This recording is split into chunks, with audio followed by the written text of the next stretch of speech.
It's the Mike Nowak Show with Peggy Malecki. Green, gardening, and environment radio, flavored with a dash of humor. Welcome to intelligent, irreverent talk about plants and the planet they grow on. Your questions, comments, and participation are always welcome on Facebook and Instagram at The Mike Nowak Show and at Mike Now on Twitter. Good planets are hard to find. Temperate zones and tropic climes. And true currents and thriving seas. Wind blowing through breathing trees. Strong ozone and safe sunshine. Well, good planets are hard to find. Good planets are in demand. Brought to you by Bartlett Tree Experts. Every tree needs a champion. Go to bartlett.com. Jet streams, perfect air. And here they are, Peggy Malecki and Mike Nowak. Well, good planets are in demand, right?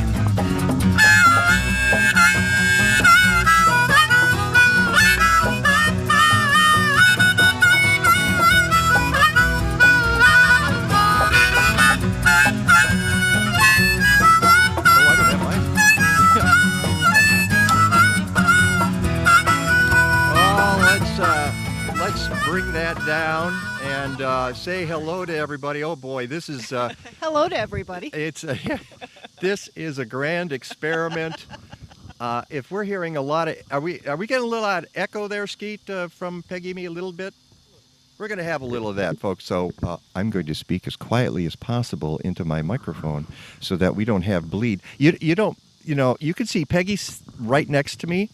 And in reality, she's right next to me, all right? We are live this morning from the growing place in Aurora. Oh, and I need my dinger. Hold on. I got one here.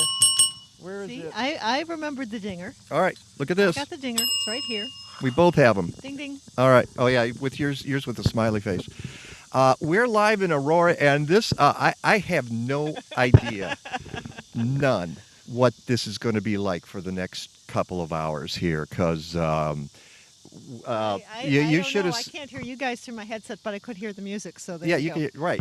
And now you welcome to my world, okay? What? And when I turn and look at her, well, I'm looking the other way, but I'm actually looking at her. She's sitting right next to me here. In fact, okay, hold on. Let me put the mic down. Yeah, there we go. Let's see. There's Mike. You should have seen us scrambling here for... yeah, I'm hooked up off Skeet's phone. Right. My phone's not recognizing my computer right next to it. Well, I think it's going to be fun, but it might be a little bit of a circus here good morning, everybody watching us. Scott's checked in.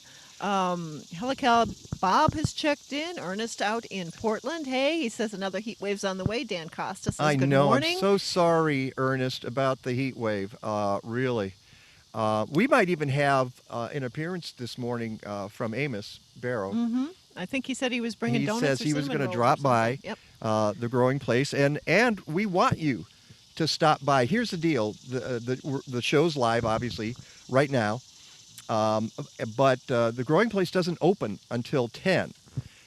So we will be talking and wandering around here and seeing interesting things before 10. But then, thank you for the rundown. See, I've even got my own rundown here. Here we go. But then the doors open at 10, and that's when you come flooding in. More rundowns. What? More stuff. The watering your trees. Kathleen, Thank too. you for printing that. Should she want the social stuff? Here it is. Yeah.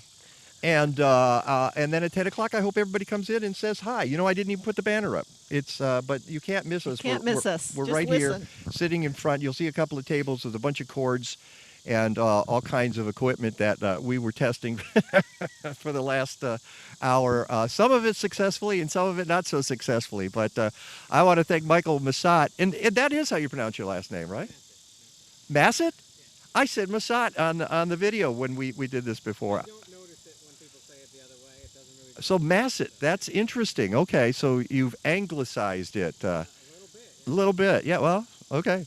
As a matter of fact, let's pop that screen up so we can see our other guests. And Michael, I'm looking at right over there and waving. And there's Skeet.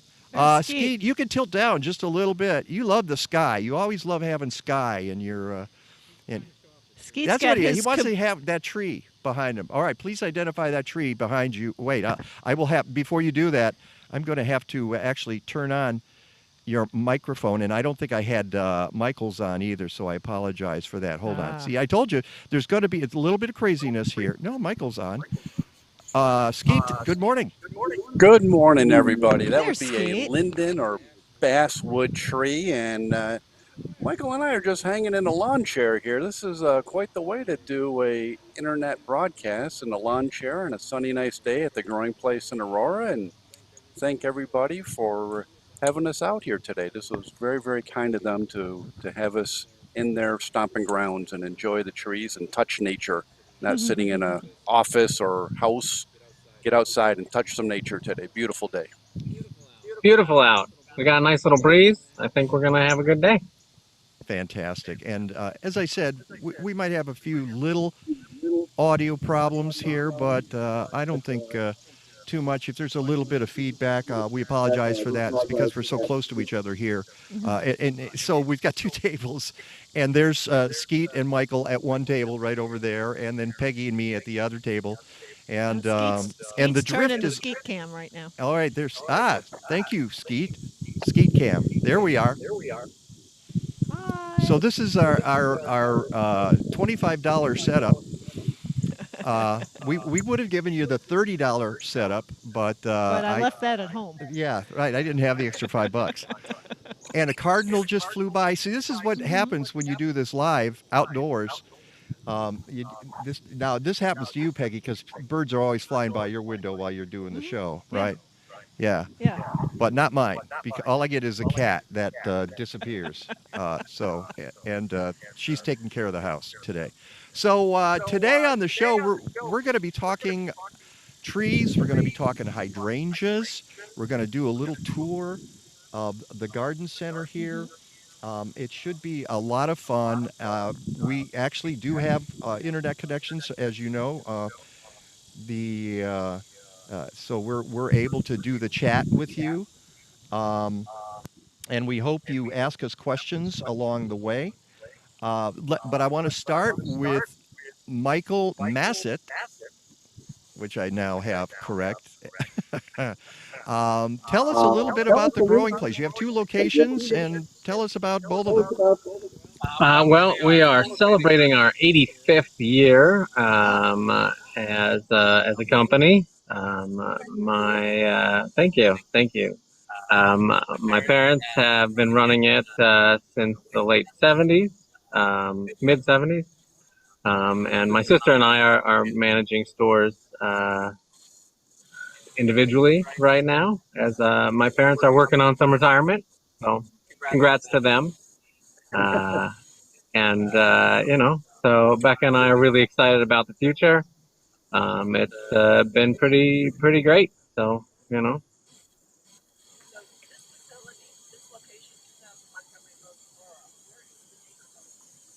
the Naperville location is at 25W 471 Plank Road, and that's in Naperville. It's kind of on the east side of Naperville.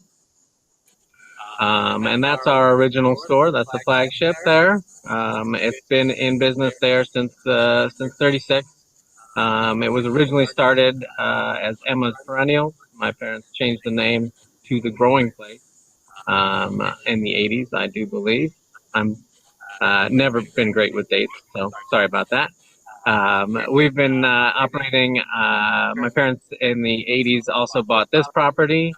They started setting up production greenhouses. And, when you have beautiful plants, it's hard to keep the customers away. So we had to open for retail here, late 80s, early 90s, as people were just falling in off the street wanting our plants. So we've been operating retail here for about 30 years. And both stores have really beautiful gardens, which is kind of a big thing that you just can't, you don't see at most garden centers that are, asphalted or paved or whatever. We have a lot of garden space, as you can see in the background, not behind me, but behind Peggy and Mike. You can kind of see some of the garden space. But we spend a lot of time giving you kind of more mature examples of plants so that you can kind of see what they're going to grow up to. And I would say that that's sort of your signature look is the Very park-like. Very Yeah. park-like Yeah. is what we get from the customers a lot. I feel like that's a great compliment, so we well, love it. and it's nice to be able to do that. A lot of garden centers can't, so that's what kind of makes the growing place special. What would you say there is what is your focus in terms of plants? We actually do a lot of different plants. We basically carry the full width with minus maybe some water plants. Not really our thing, but we do veggies and herbs, and we do annuals. Annuals is underneath that linden that was next to behind Skeet there, and the greenhouse directly behind me. You can see the annual greenhouse there where we sell all the flowery annuals from. Houseplants are in the behind this shoulder over here, underneath the back porch. We then also have a large selection of shrubs and the widest selection of perennials that I'm aware of in the Chicagoland area. So bragging a little bit there. Sorry about that. But, That's okay because if you go to the perennials, they're all alphabetized. This is something you guys do, so Yeah. you look if you We know the name do. of your plant, and you can walk through. And if you don't know the name of your plant, everybody dresses in blue, just like this. And they're all happy to talk to you. The knowledge base of our staff is really extraordinary. So they are our best asset, and they'll be a great reference for you guys when you come in as well. Okay. I've noticed you've also got a lot of just home and garden decorations. You've got a lot of not just flower pots and planters, but wind chimes and lots of other decorative fun pieces here.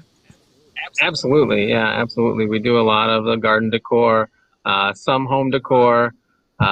We have right now we just have a small space inside the house opened up for shopping, but we also do an extensive selection of little fairy and mini accents for your small scale gardening. And we also have complementary plants, of course, for small scale gardening too. I'm trying to boost my level here. Somebody said I was a little Scott was low. saying you're a little hard to hear. Levels look okay. I'm hard to hear.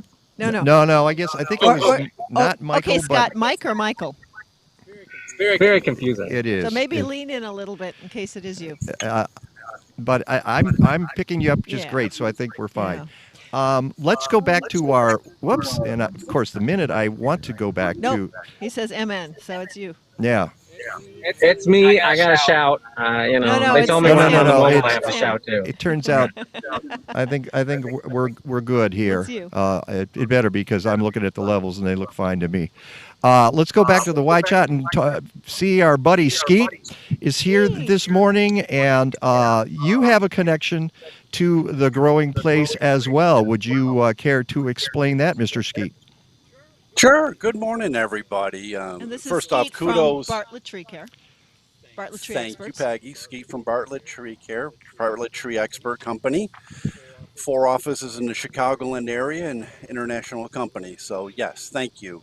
But first off, thank you to the Growing Place for having us, and huge kudos to Mike, Michael, Peggy, Kathleen for getting this all settled and figured out. And the technology is just amazing to be able to be here to sit and enjoy and talk trees and shrubs and plants.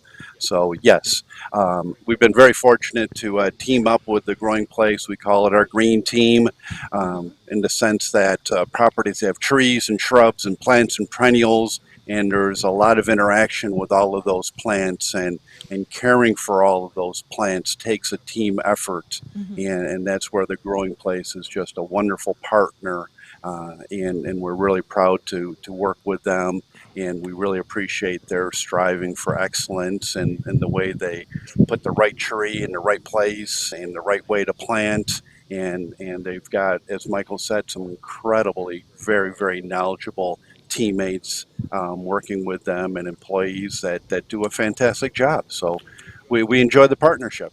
Well, I want to ask you, since you take care of the trees here, how would you characterize the kinds of trees that you see on location here at the growing place in Aurora? Yeah.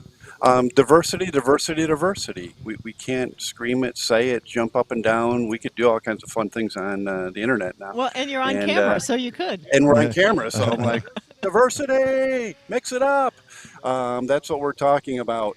And as we look around here, we're very proud. We've got ash trees here that we've treated, and we're 100% successful for the treatments on the ash trees. And we're very proud of that. And there's perennials and plants underneath there that space would be devastated if we did not take care of the ash trees here. And that's a proud example of preventative tree care, and having that green team and having a certified arborist along with to know and to coach and to help and to guide, to say, here's what's coming along, here's some treatments, here's some options. So we've got some ash trees here. We're sitting underneath a gorgeous locust tree. We've got Austrian pines that we're treating out here, and there's a whole range of different options and treatments, though. The quick answer is diversity. It's just nice to have different plants and trees. We're going to have a little tour later on of some of those trees that are out here, so that folks can see the diversity that you mentioned. A couple of comments I wanted to get to. One is from Sandra, who says, listening from Chicago South Loop, love the growing place, was a frequent visitor when we lived in Bolingbrook. So, and Skeet, you operate out of the Bolingbrook office. Yeah, our Bolingbrook offices services the western suburbs, and super operation, very knowledgeable team, like the growing place, and just very fortunate to be with Bartlett Tree Experts. And speaking of which, our buddy Scott, who's part of this team, Scott Jameson, is watching. He says SpaceX would be proud of this technological feat this morning. It is like piloting the SpaceX rocket. Well, and this is actually kind of behind the scenes for our viewers. When it's the first remote we've done in about 2 years. About 2 years, yeah. And it's different technology that we're using this morning. Well, that's true. I hadn't thought about that, but the technology in 2 years from when we last did this changed completely. It just not quite 180 degrees, maybe 130 degrees, something like that. But the other thing I wanted to tell you, Skeet, is that our friend Ernest, who's out in Portland, Oregon, says, I'll be contacting Bartlett here in Portland for some tree care. So, oh, that's awesome. You got a fan, and we got our dingers here too. So it's and I can't tell what Michael's trying to type here. He typed IT, and I don't know if it means we need IT on site. But then he typed so whatever. So maybe it's just it. Michael Prisbilla, we're not telling. We can't figure out what you're typing. Well, before we get on to a tour, you have this great handout. We always talk trees when Skeet is on the show, and it's about watering your trees. Speaking of watering, while there's plants being watered right behind you, Michael. Skeet, tell us a little bit. Have you got the cheat sheet here? No, I do not. Though I'm very familiar with it. We'll call okay, on Michael. There we go. I know you're familiar with it because you sent it to me, and you can go to my website, MikeNowak.net, and it's in the blog post. There's a link to the PDF that has this information about watering your trees. What kind of a year has it been in terms of watering, and what are the problems you're seeing related to watering this year, Skeet? Sure. Thank you, everybody. It has been a dry year. And so, in my little tree friends post I put out there, water, water, water. So, yes, we want to be watering our trees at least once a week. I should say once a week. It's better to water once a week than it is to water every day. The trees need oxygen, and so watering every day is not good. You almost cannot water enough, or you're not going to hurt the tree with too much water if you do it every 8 to 10 days. So the big takeaway items is that we're going to have a little bit of fun here. There's no magical mouth part at the base of a tree. The tree roots go out as far as a tree is high and sometimes further, so even beyond the drip line idea. So a flip-flop oscillating type spring. Oh, Peggy, you're so aces with helping me. I appreciate that. The drip line would be where the end of the branches are and you go downward. Um, the majority of the roots are outside, away from the trunk of the tree. And so think of drip line as, again, where the canopy stops that edge around the tree. That would be So if you have a drip very line. large older tree like the locust we're under, that drip line's going to be pretty far Yeah, away from the trunk. absolutely. And it could be a good 20, 30 feet as those branches reach out, 20, 30 feet. And so we want to keep the water off the base of the tree, away from the trunk of the tree, especially if there's a volcano mulching, which creates that moisture and root rot right at the Okay, base of the we got tree. to now we got to stop there, Skeet, because you mentioned volcano mulching, and that We're folks tag who teaming you listen this to the morning. show know that volcano mulching is not a good thing. It's a bad Right. thing, and it is when you pile up mulch on the trunk of a tree, and you see it all the time. And people ask me, well, why do landscapers do that if they know it's bad? Well, obviously they don't know it's bad, and that means that they're untrained landscapers. And Or that's it's the home gardener our home gardeners. who saw it Please someplace else. don't do that. Now, a company like Bartlett Tree Experts would never volcano mulch. How should you put mulch under a tree, Skeet? We would mulch like a donut, not like a volcano. So for the friends that are bringing us donuts, that would be proper mulch rings. So just think of that as eating some mulch rings. And so we want to keep the mulch away from that root flare. And so, Peggy, for definitions, thank you. As a tree reaches the ground, you should see a flare. You should see the curvature. It should not look like a telephone pole. Telephone pole, bad. Root flare, good. And so we just want to keep the moisture away from the trunk of the trees. Right. And so back to watering, that flip-flop sprinkler away from the trunk of the tree out into the Out root to the zone, drip line. out to the drip line. Absolutely. 2, 3, 4 sides, move it around. That would be the way to go. And, we've got a pretty warm stretch of weather here. And people ask, how much should I water? Does a tree need water? Well, the answer is you got to dig a little bit. Get a little shovel out, get a little hand trowel, and then just dig. And if it's dry under the grass, and yes, the answer is we need to water. And I know a really nice association, Naperville's got these beautiful row of blaze maples into their entrance, and they're out there watering last week, and we're going to be out there watering again. And those trees need water. When the leaves start churning colors in August, that is a danger signal that the trees need water. River birch, ash trees, alders, they're going to start churning color. They're going to start dropping leaves, random yellow leaves dropping. Those are all indications of water, water, water. And again, not every day. You're better to soak. You almost can't overwater and let it go 7 to 10 days. Well, and you say something very informative in the Watering Your Trees PDF, where you're talking about an inch of water, how much water that actually is. And if you've got a tree with a large canopy, you say here a large tree root system can spread out to a 30 by 30 foot area to provide 1 inch of water to this area. 560 gallons of water, or over 10 55-gallon water barrels are needed. This translates to a garden hose flowing at full capacity for nearly 1 hour to deliver an inch of water. Absolutely. And that can be measured with your oscillating sprinkler by putting a little can out there in a little bucket, and you can see how much water is there.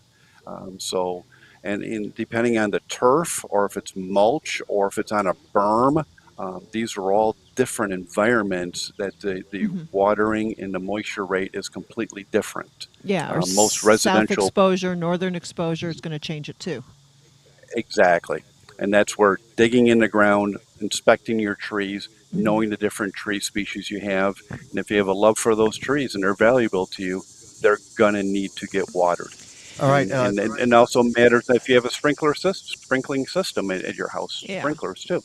So, I want to talk a little bit about you talked about mature trees and you're watering out by the edge of the canopy. Somebody says, well, wait, I just planted a tree this year. Now it's a completely different situation, isn't it, Skeet? yes, yes, thank you. That's a wonderful point. So thank you.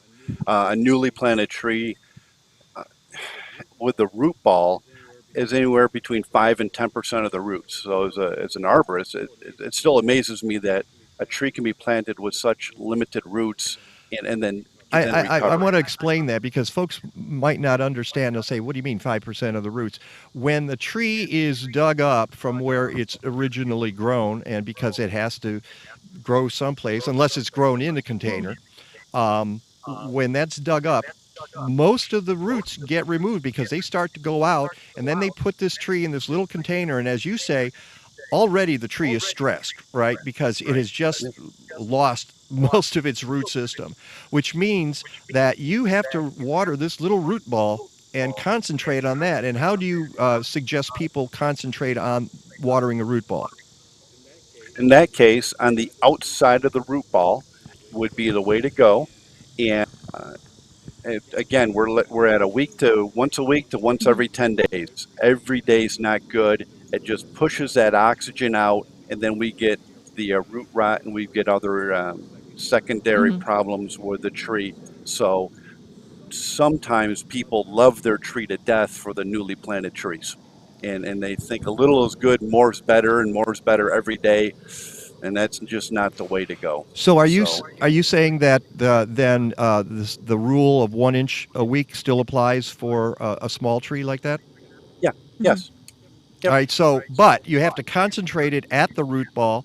Let it the water sink in slowly. Often, I tell people take a drip hose because and the difference. And I think what I'm trying to get across is when a tree is mature, those feeder roots have gone out to the canopy. That's where the water's coming in. When a tree is young and it's still in that root ball, the feeder roots are right around the tree. So Yes. for a mature tree, if you're watering at the base of the tree, you're wasting your water, unless you're watering your Yes. hostas, which are next to your tree. So you're taking that out. But with a brand new tree, yes, you need to put it right on that root ball and just drip it in slowly so it can absorb it. Yeah, you can drip it in slowly. You can leave the hose there running at a quarter rate, half rate, and you can just soak that whole area and then, walk away and be done for 5 to 7 days on a newly planted tree. Mark your calendar and do it again next week. Yeah, yeah, yeah. That's exactly what we recommend when we sell trees all the time. I've got a question about a lot of subdivisions that are fairly new and have small trees. The topsoil is very compacted, in some cases pretty hard clay. Is that going to affect how you should water if you've got younger trees and very compacted soil? Yeah, in new subdivisions, if you're getting 2 to 3 inches of topsoil, I mean that's a bonus. Usually it's minimal, and you're right. It's a very difficult growing environment for a new subdivision that's been scraped and put back in. So for a newly planted tree, I would stick to that same guideline and plant high, drain well, hope like heck.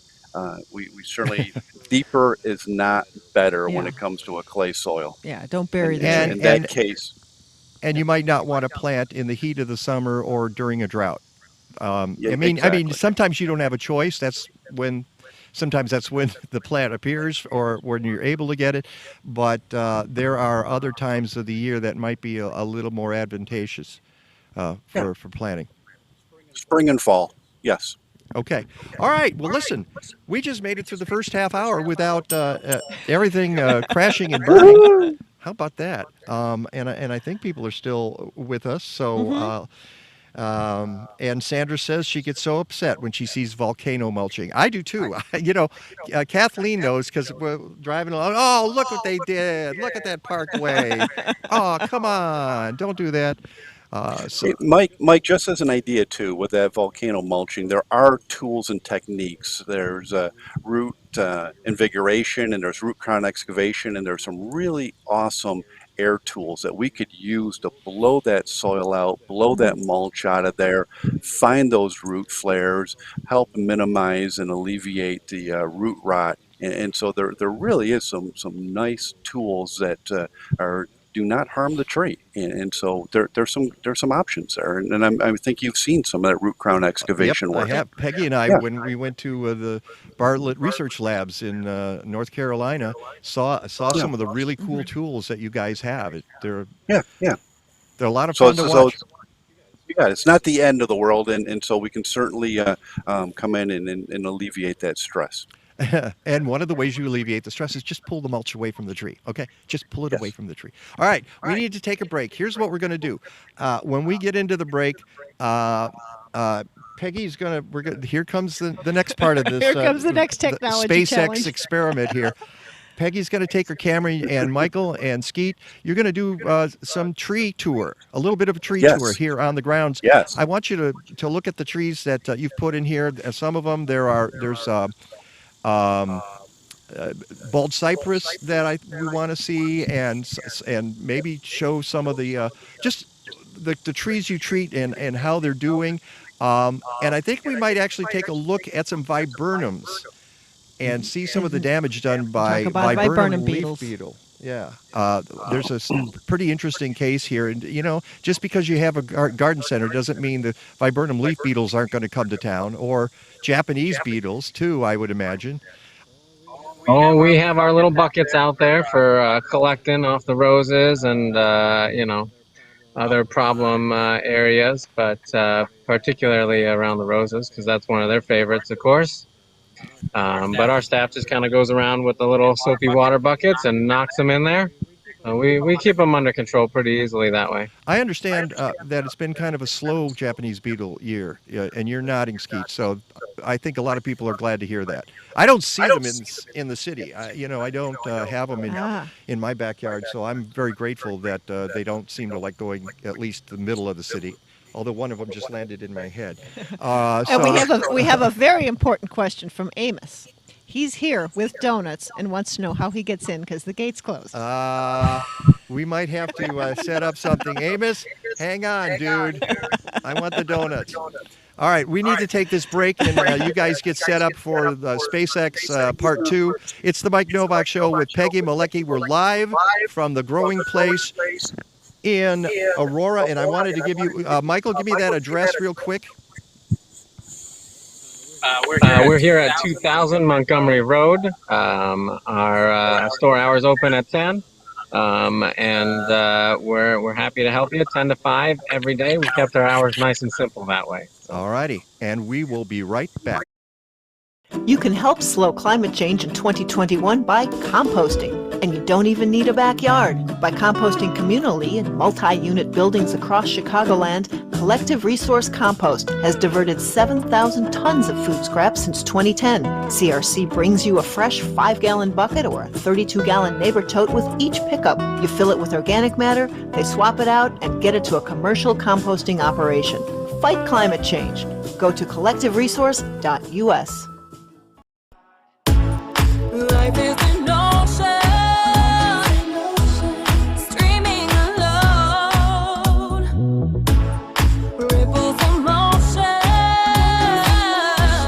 hitting us all, yeah. Dive in, your time to win, our hearts all in, let's let the fun begin. Take a dive, take a dive, take a dive. I see you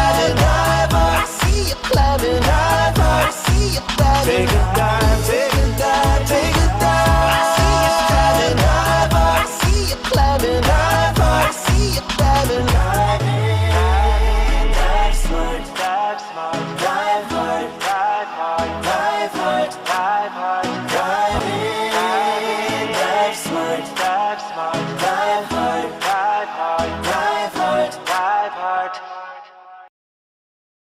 For too long, we've been in the grasp of oil industry lobbyists, and we've paid the price. With our wallets, our families, even our planet. And now, they're trying to kill progress in electric vehicles, even if it means sacrificing clean air and losing over 100,000 American jobs to Europe and China, all to protect their profits. It's time we stop paying for the past and charge into the future.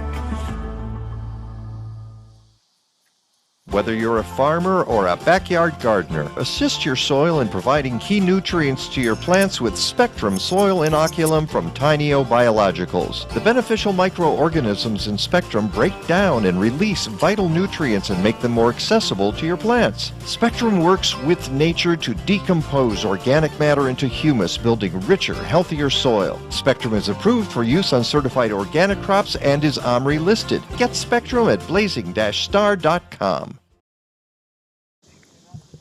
And welcome back, we'll come back to later and do the Mike Nowak Show with Peggy Malecki. And Peggy, we're live, just to let you know. So you can see there's Peggy phone cam, and there she is doing the tour with. am I on camera? Oh yeah, you're perfectly. I've got my phone flipped around, so that's okay. You're doing a good job with that, faking it. Okay, so let's. What have we got? Where are you guys?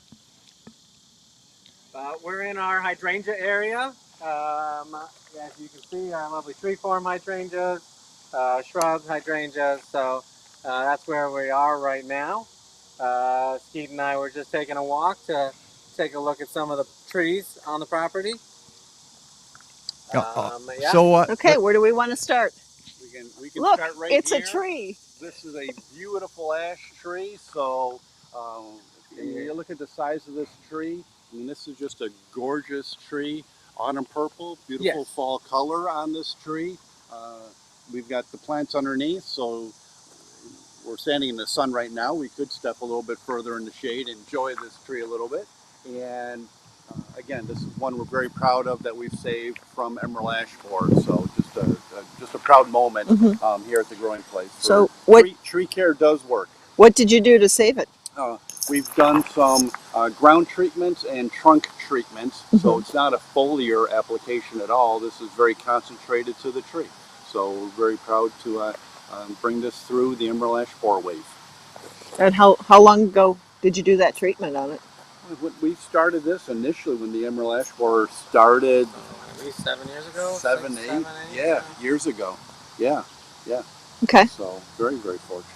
Yeah. All right. So we're going to venture. Wait, hang on. Mike's got a question. Yeah, just how many ash trees are there on site?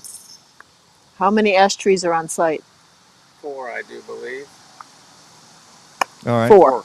And have all responded equally well to the treatment? Have they all been treated and responded equally well? Yes. Absolutely. Yeah. So to our viewers, sorry, they can't hear Mike, so I'm translating.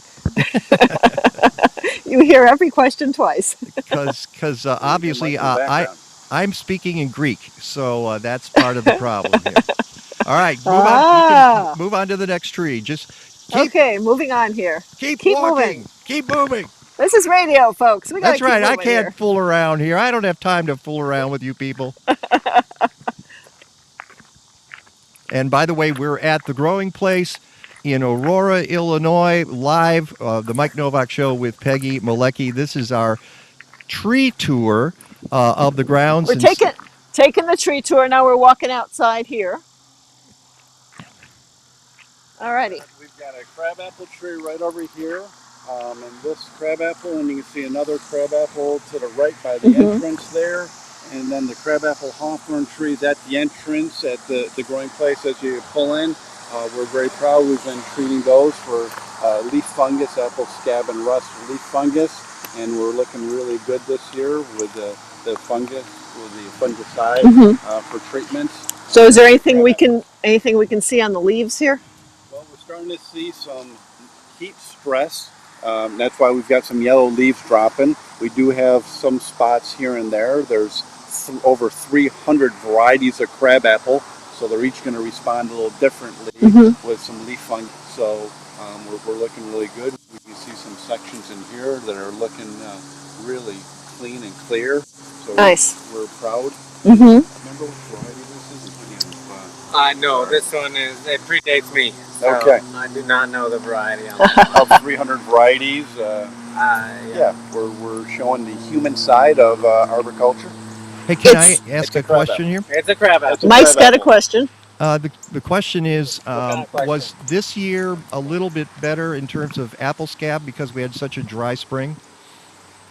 Was this year a little better in terms of apple scab because of our dry spring? Yes, a little better due to the dry spring. Yes, though any type of rain or moisture, airborne, those spores are still going to be available and land on the tree and create that favorable environment. And if we get more moisture and a lot more rain, will that start? It could. We're really finishing the season on that. Okay. So not as concerned now as I would be May, June. Yes. Okay. And what's our evergreen shrub here? It's a globe blue spruce. Could you it got a say little that too again? big from our garden. It's actually been transplanted. It's a, go ahead, say it again. A globe blue spruce. It actually was in one of our display gardens. It got a little too big, so we transplanted. Okay. As well as our viburnum back there. It also got too big, so. Okay. All right, I got a question we do about a lot that. of transplanting on the property. Got it. Mike's got a question. How big was that spruce when you transplanted it? How difficult was it to move? So this spruce over here that I'm taking a quick shot of here before we go back to Michael, how big was it when you transplanted it and how difficult was it to move? Well, I have heavy machinery on the property, so I have a nice little, well, not little, it's a giant shovel that you can put on a piece of machinery, as we have some skid steers and other machines on the property. So we took as big a root ball as I thought we could muster, so probably about a 4-foot wide root ball. Okay. Maybe 3, somewhere in that neighborhood. Kind of went from a couple different angles and popped it out of the ground. And then we placed it over here in a corresponding hole, and we had to stake it for a few years. It's been in its current location probably about 4 or 5 years at least. It really, it's just been reestablishing. It hasn't grown much since its new location. So I'd say it's pretty similar in size to what it was when we moved it. Okay. Maybe, maybe a foot smaller, something like that, width-wise. Okay. All right. Thank so you. let's move on to the next one.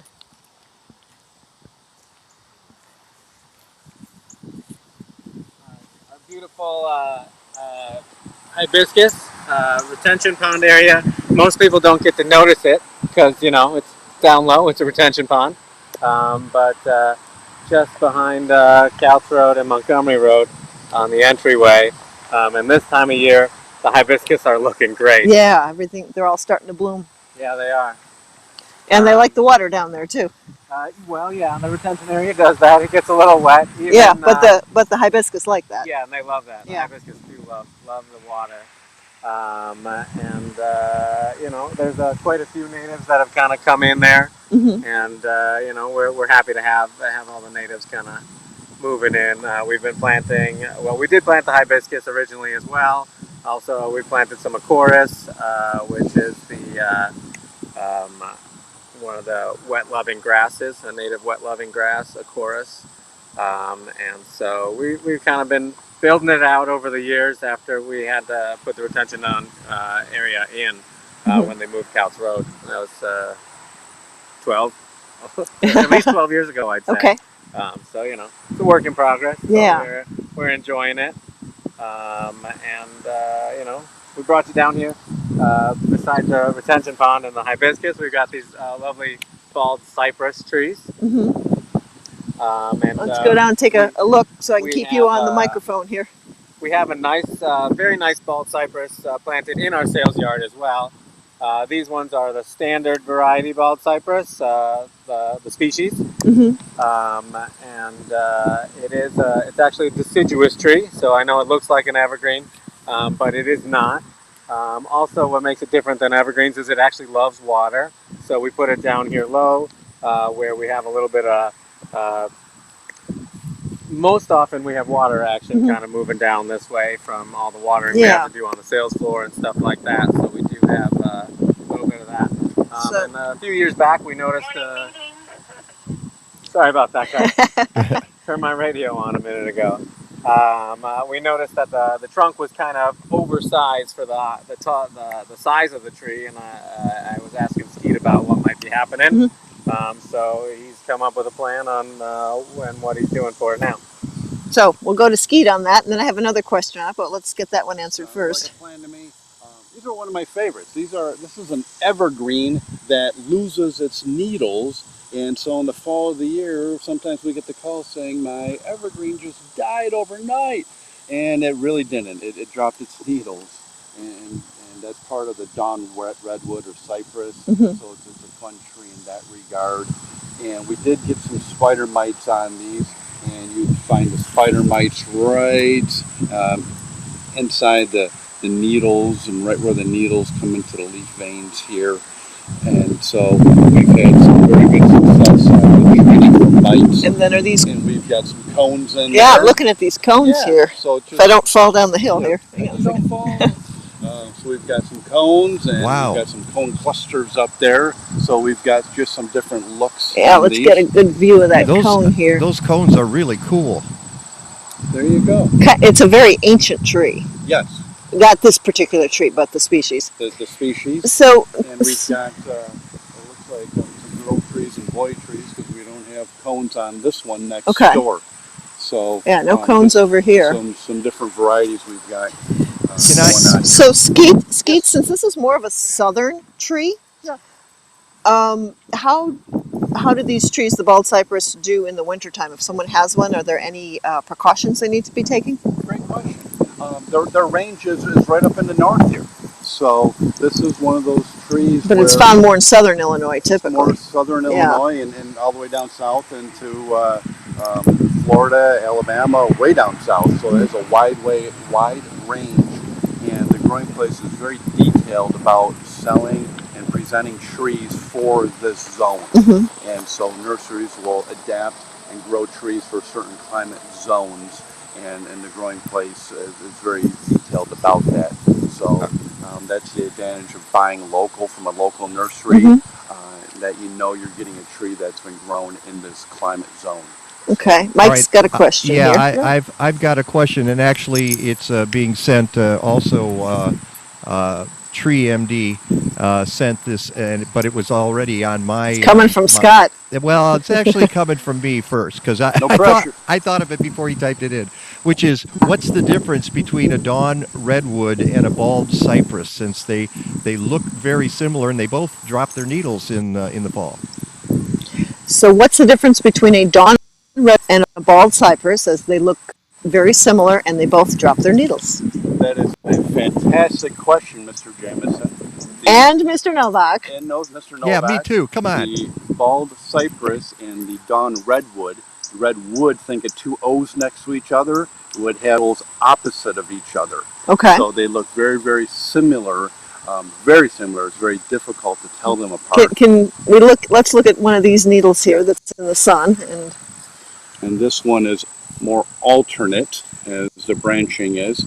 And so this would be more of the bald cypress.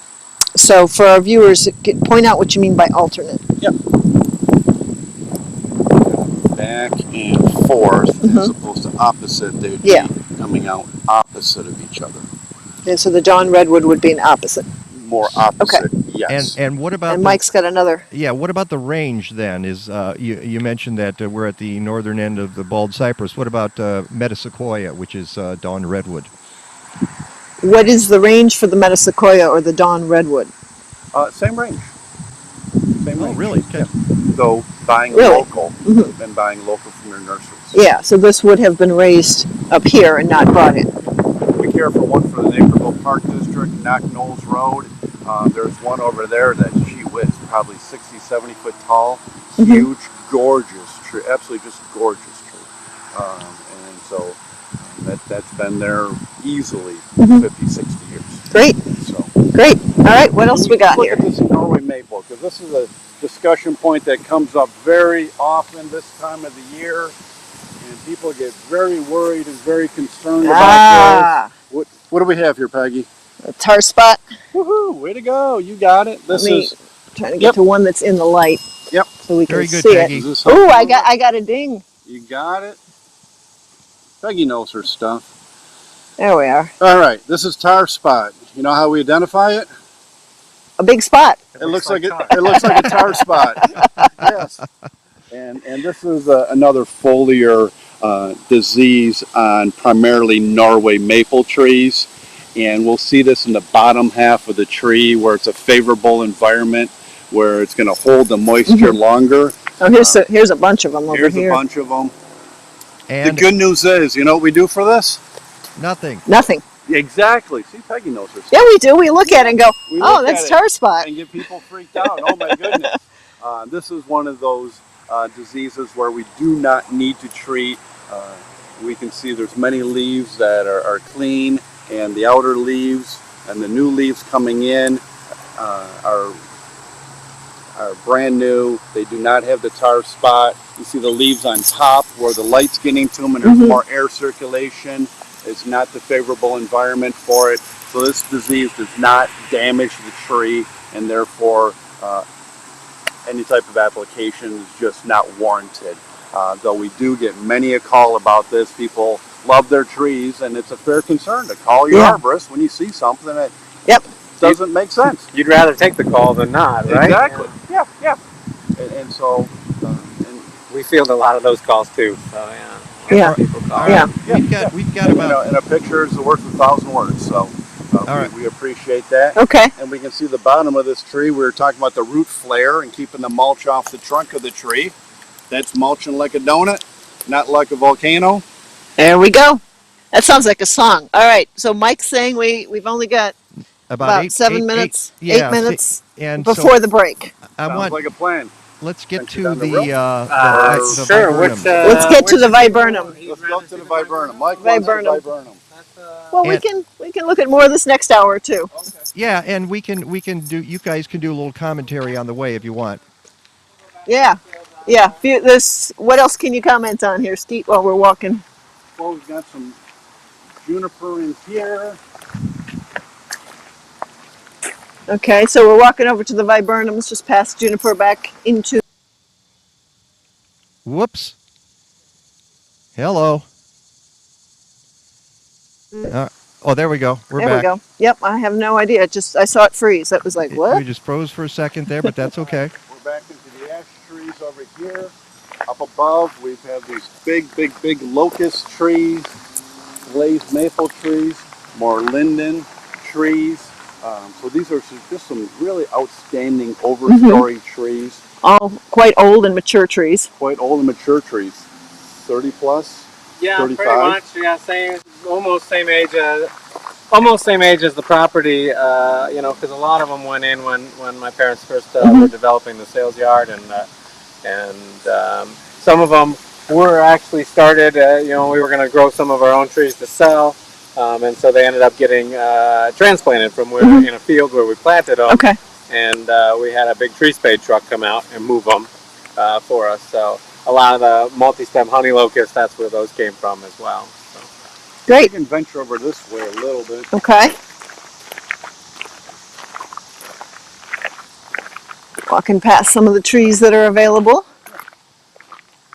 These guys are one of my favorites. Anybody knows me knows I love the copper or the purple beech trees. Again, something other than green to enjoy when you're out in your yard.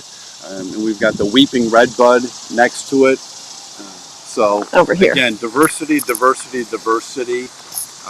just can't scream that enough. Yeah, let's look at these leaves on the different plants. the weeping redbud here. And forms and shapes. So tree care starts with diversity, and so often we end up residentially with the three spruce in the corner, the three pine trees in the corner, the threes of the same, and it seems like there needs to be a river birch in every corner of every house.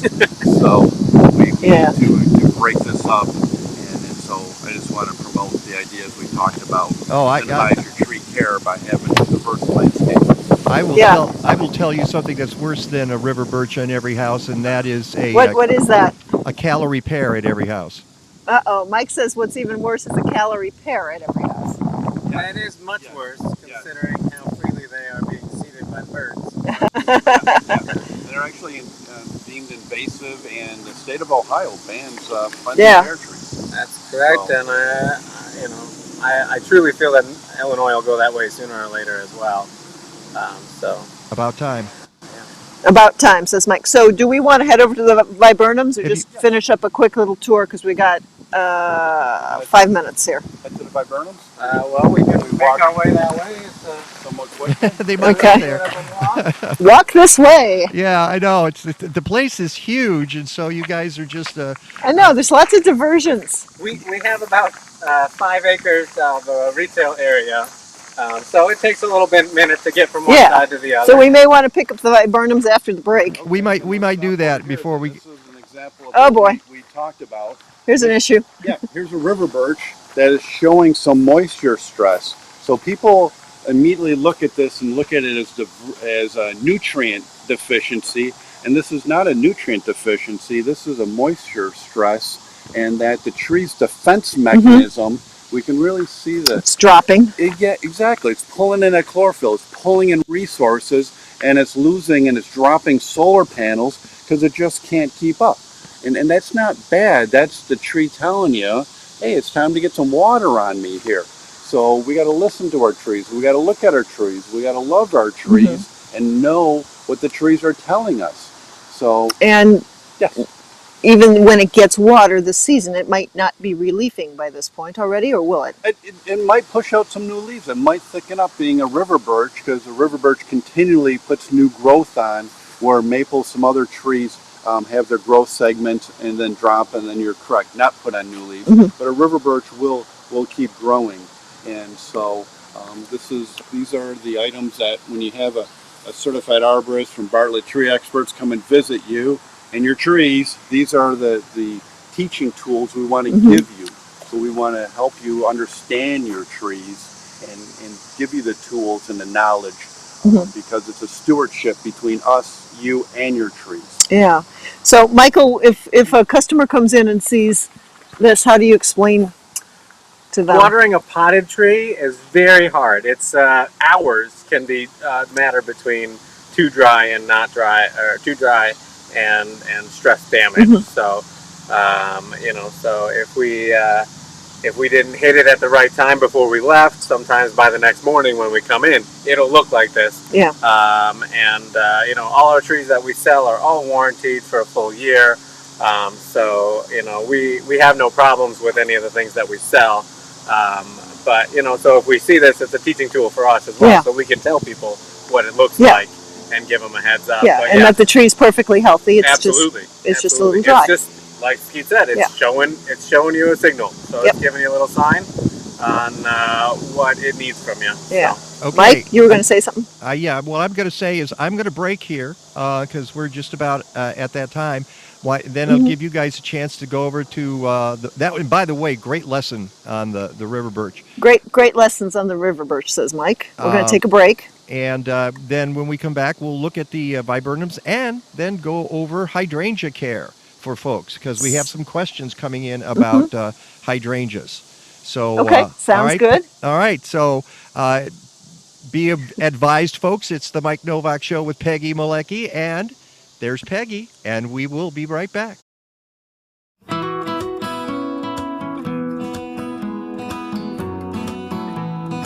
Hi, I'm Vic Nakashima with Bartlett Tree Experts. You know, when a tree grows in its ideal form, it's amazing how it's naturally engineered to withstand the challenges of weather and time. But defects in trees are common and make it more likely that a tree or branch will fall over the course of time or in severe weather. Some of these defects can be addressed by the addition of support systems. These systems should be installed by an arborist, one who has specific expertise in following established industry standards to help ensure safety and effectiveness, and that the correct tools and equipment are used. A weak branch union, or V-crotch, is one common defect. It may be found close to the ground or higher up in the tree's canopy. Either way, it puts the tree at a serious disadvantage. Excessive movement of these two stems can push the strength of this union past its capacity and cause it to break. So it could use some additional support, an advantage if you will. We can help limit the movement of these two stems by cabling them together higher up in the canopy of the tree. Some trees may also benefit from a bracing rod, which is a threaded rod installed directly through the branch unit. These add strength to the defective area when it experiences excessive force, often caused by these stems twisting in the wind.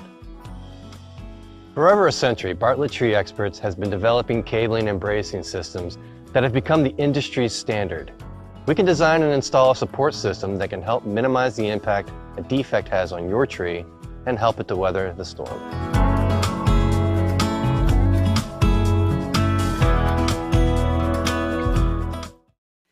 Welcome to the Mike Nowak Show with Peggy Malecki. Green, gardening, and environment radio with just a soupçon of humor. Or is that a dash? Brought to you by Bartlett Tree Experts. Every tree needs a champion. Go to bartlett.com. Here they are again, Peggy Malecki and Mike Nowak. All I need is good food to eat and make me healthy, wealthy, wide awake. Lettuce, tomatoes, rooted bacon. What about those sweet potatoes? All I need is good food to eat. All I need is good food to eat. All I need is good tools to make me music. And welcome back to the Mike Nowak Show with Peggy Malecki. I see That would be me. That would be you. And you can't see. Can you see this at all, Peggy? No. Okay, that's a donut. No. The donuts have arrived. Okay. Ah, okay. Amos has brought the donuts, and Thank you, Amos. And you get to meet Amos when you come back here. But you guys have more work to do. I just wanted.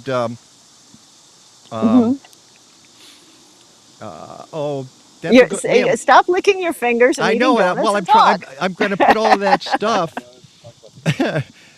We had Bob who wrote "Water That Birch," and we've had questions about hydrangeas. But we had a question here.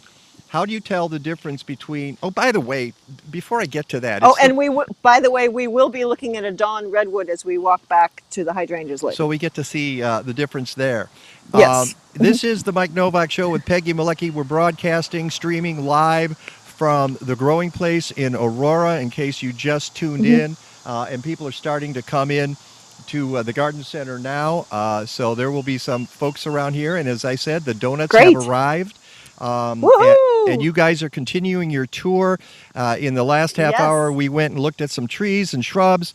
One of the questions. Now we're going to look at this. Okay, and I'll ask the question when we come back. I'm going to go to. So I need to get this up here so we can get a shot. There we are.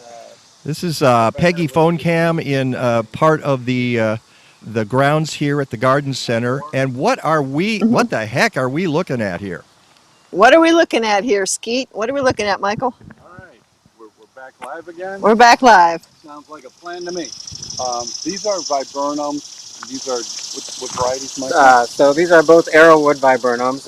That's the viburnum family that gets most affected by the viburnum leaf beetle. We've had these planted here for 12, 15 years, something like that at least. And I have two varieties. We got Chicago luster, which is the most afflicted, and then we have the taller variety, which is autumn jazz. Still showing some damage, but growing through but it just fine. Not lacy like this one, Not although quite as beat up as I'm seeing this does have new growth. There is still new growth, and that's the viburnums do push through. When viburnum leaf beetle became effective in our area, we actually discontinued selling arrowwood viburnums. So these are a relic at this point. So but a lot of people we don't have want them. people to have this problem. But a lot of people have the plants already. If you had purchased one, previous to when the beetles started showing. Yeah, and I'm seeing even this new growth has got but show a beetle issue. Yeah, you're going in on the new growth, but go on the old growth. The good news is when it's at this level, there still are some treatments available. The number one treatment would be cultural, where in the winter these could be by 2 to 4 feet and just rejuvenate the plant.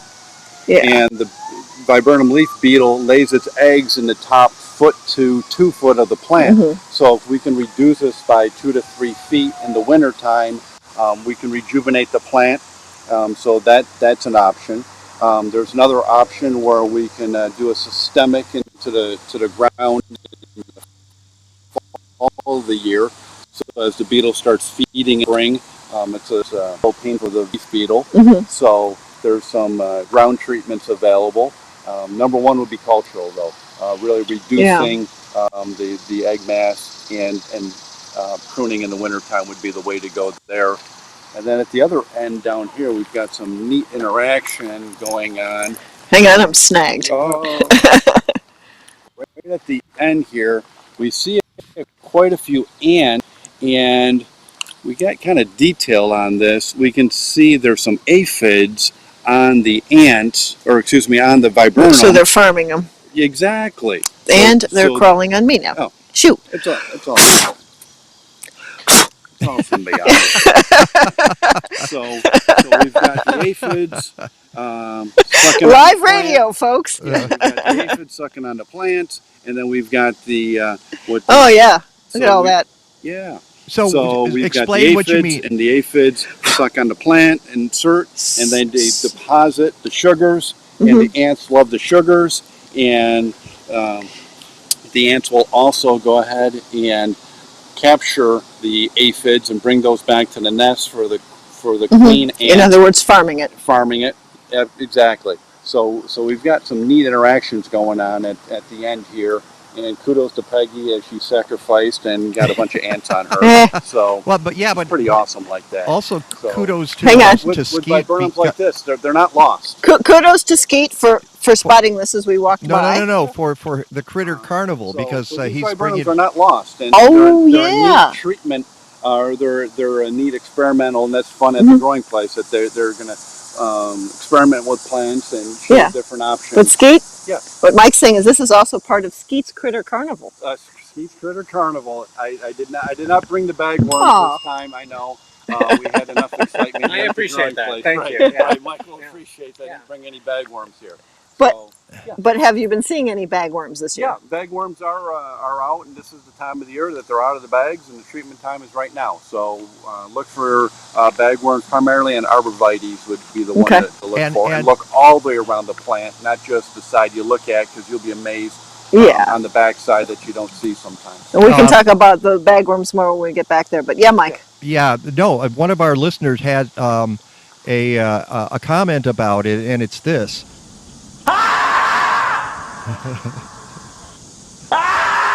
About the bagworms? Yeah, well, about bagworms and the aphids and the viburnum leaf beetle and all of it. So I just thought I'd throw that in. We will spare our listeners' ears of having me repeat that to Skeet. No, you're not.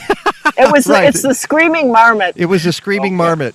Okay, but before you go, there's no bagworms at the growing place. Before we go from the viburnum. No, before and we do actually have a lot of customers that bring in things for us to look at to help identify what's happening in their yard, and we do appreciate if they go ahead and bag it before bringing it in, so that it doesn't we can escape. Take a look at it in a clean, keep it in a contained environment. So yeah, if you are bringing things in to come show our staff, who are more than knowledgeable enough to help, just go ahead and bag it, but don't leave it in your car for a few days before bringing it in. Probably a fresh sample in a bag, and we'll help take a look and see what we can figure out for you. Okay. Mike, did you have another question? Yeah, I have one. Before you guys leave the area, I wanted you to show our viewers the difference between the two species of viburnum and the difference in the damage. So going close to the... So let's look at the arrowwood, this particular arrowwood, and this other one, and compare the damage, Skeet. Okay. Well, you can see... complete laciness, defoliation. The plant is trying, though. I mean, kudos to this viburnum, trying to bounce back. This one is a little more resistant. Yeah, this one's got some berries still. It's got some berries, and so just different varieties have different responses to the viburnum leaf beetle. So the other's an arrowwood, and this is a. This is also an arrowwood. It's just autumn jazz variety. Autumn jazz versus the Chicago luster was the other one. Yeah. Those were the two main varieties that we were selling. They had started releasing some smaller cultivars and stuff like that. But that was just a few years maybe before the viburnum leaf beetle became kind of a thing in our area. And like I said, we just kind of discontinued selling all of them because we don't need to give you a problem. So. Yeah. All right. Okay. Now you can head over to the hydrangeas. Let's head over to the hydrangeas, but we're going to stop at the Dawn Redwood on the way. Right, and I'm going to ask a question that came in via our chat box, and it is, how do you tell the difference between drought stress and nutrient deficiency? That's our production facilities. So we're kind of... Well, hang on. We got a question coming in. So how do you tell the difference between, and let's go where I can actually see you guys, drought stress and nutrition or nutrient deficiencies? Nutrient deficiencies you'd see right away in the spring of the year when there's a lot of moisture in the spring of the year, and that's going to stay, and it's throughout the entire canopy of the tree. Drought or moisture stress will be more random on the tree. Okay. Depends on the variety. Some of them show it more on the tips. Some on the birches we saw more on the inside for drought stress and moisture problems. Yeah. Mike, it sounds like there's another question. No, I just want you guys to keep moving so we can get to the hydrangeas. All right, let's keep going. We're moving on along here. I saw Peggy was showing you. We have 17 production greenhouses on the property here. We grow over 50% of our perennials and annuals that we sell, and that all happens back here. And our production field as well. Okay. So, all right. That's where that's happening. Moving past the peonies here. Got some hostas, shade perennials, so just a wide variety of different, all sorts of shade, sun, hostas, shade grasses, shade ground covers, shade ferns. So if you need some shade plants, there's definitely a huge selection over here. We try and use the trees to our advantage, so shady loving plants kind of end up underneath the trees. Sunny loving plants end up out in the sun, obviously. This is our perennial section. It is probably our biggest department, and we have thousands of varieties of perennials when you include all the different cultivars of the different families. You have a natives We section? do sell natives. We sell them both in a little tiny plug form, so you can get little starters, and then we also sell them potted up, and you'll notice on our, so right in front of the shade grass sign, we've got the little native flags hanging up above the sign. Okay. So our little native flags will point out So the to carrots you, radiata, for example. so where the natives are. Nice. So Great. they are mixed in the alphabet under their Latin names, as Mike was saying earlier. You know, if natives are your thing, we feel like we do a really good job with them and have a lot of varieties for you to choose from. We do a lot of, we do some production of our own natives. We also get some from the Natural Garden natives, which is based out of St. Charles. You know, so we really do a lot with right plant, right place, and natives are going to be the right plant every time for our local area. So, yeah. Sounds good. All right, Skeet, let's head on over to this Dawn Redwood here. Sounds like a plan. Sorry, we're kind of heading into the sun, a little bit hard to see, I'm sure, here. No, it's fine. You're looking good. Okay. Alrighty. So lots of different echinacea varieties we're passing. Some of the decorative alliums, shrub roses, miniature roses, climbing roses, so a large rose selection. Our sungrasses are over there. Sungrasses, and we were looking at the shade grasses before. Actually, I wanted to look at this larch that we had passed, just because it's so pretty. It's the full sun larch. How does, so full sun, but what type of conditions? Well drained and some moisture would be good. So a clay front yard would not be the most ideal place for this. So again, this is one of those evergreens that you really need to know what you're getting into, because it's not going to be full and thick. For most people think of that as screening, like the spruce in the background. This is going to be more of an open, and this one also drops its needles in the fall of the year. So I like it. It's a gnarly, contorted, fun tree. So if you're in And it that, reminds you of a Monty Python sketch. exactly. So if you're into that, this was the tree to go with. Perfect. Yes. And here's the Dawn Redwood. Yeah. So if we could look at, for the listener that wanted to know, you were talking before about the differences in the... Yeah. Oh, and let's see. This one is Can I get the also Monarch while we're doing this? a bald cypress. It's the Shawnee Brave variety Mm-hmm. of bald cypress. And the Shawnee Brave is supposed to stay narrower, I guess. Okay. You can't see me do it this way. So that way, narrower compared to the species, which is 40, 50 feet wide. Shawnee Brave, which they actually have planted a lot of them at the Arboretum Yeah. in Lisle. And they kind of have more of a columnar Yeah, I've habit, seen some of more them like there, 20 feet wide as opposed to that 40 or 50 feet wide that the regular bald cypress get. Great. Speciosa. And since we're right here, here's some more of those viburnums Michael was talking about that are different varieties. That are replacements for the arrowwoods. Mhm. So these are all in the Korean spice family. Mhm. So really fragrant flowers in the springtime, super sweet smelling, and they're early flower as well. So really a beautiful, beautiful plant. Okay, off to the hydrangeas. I'm just kind of skimming some of these plants as we walk by. Oh yeah, there's some of the Shawnee Brave.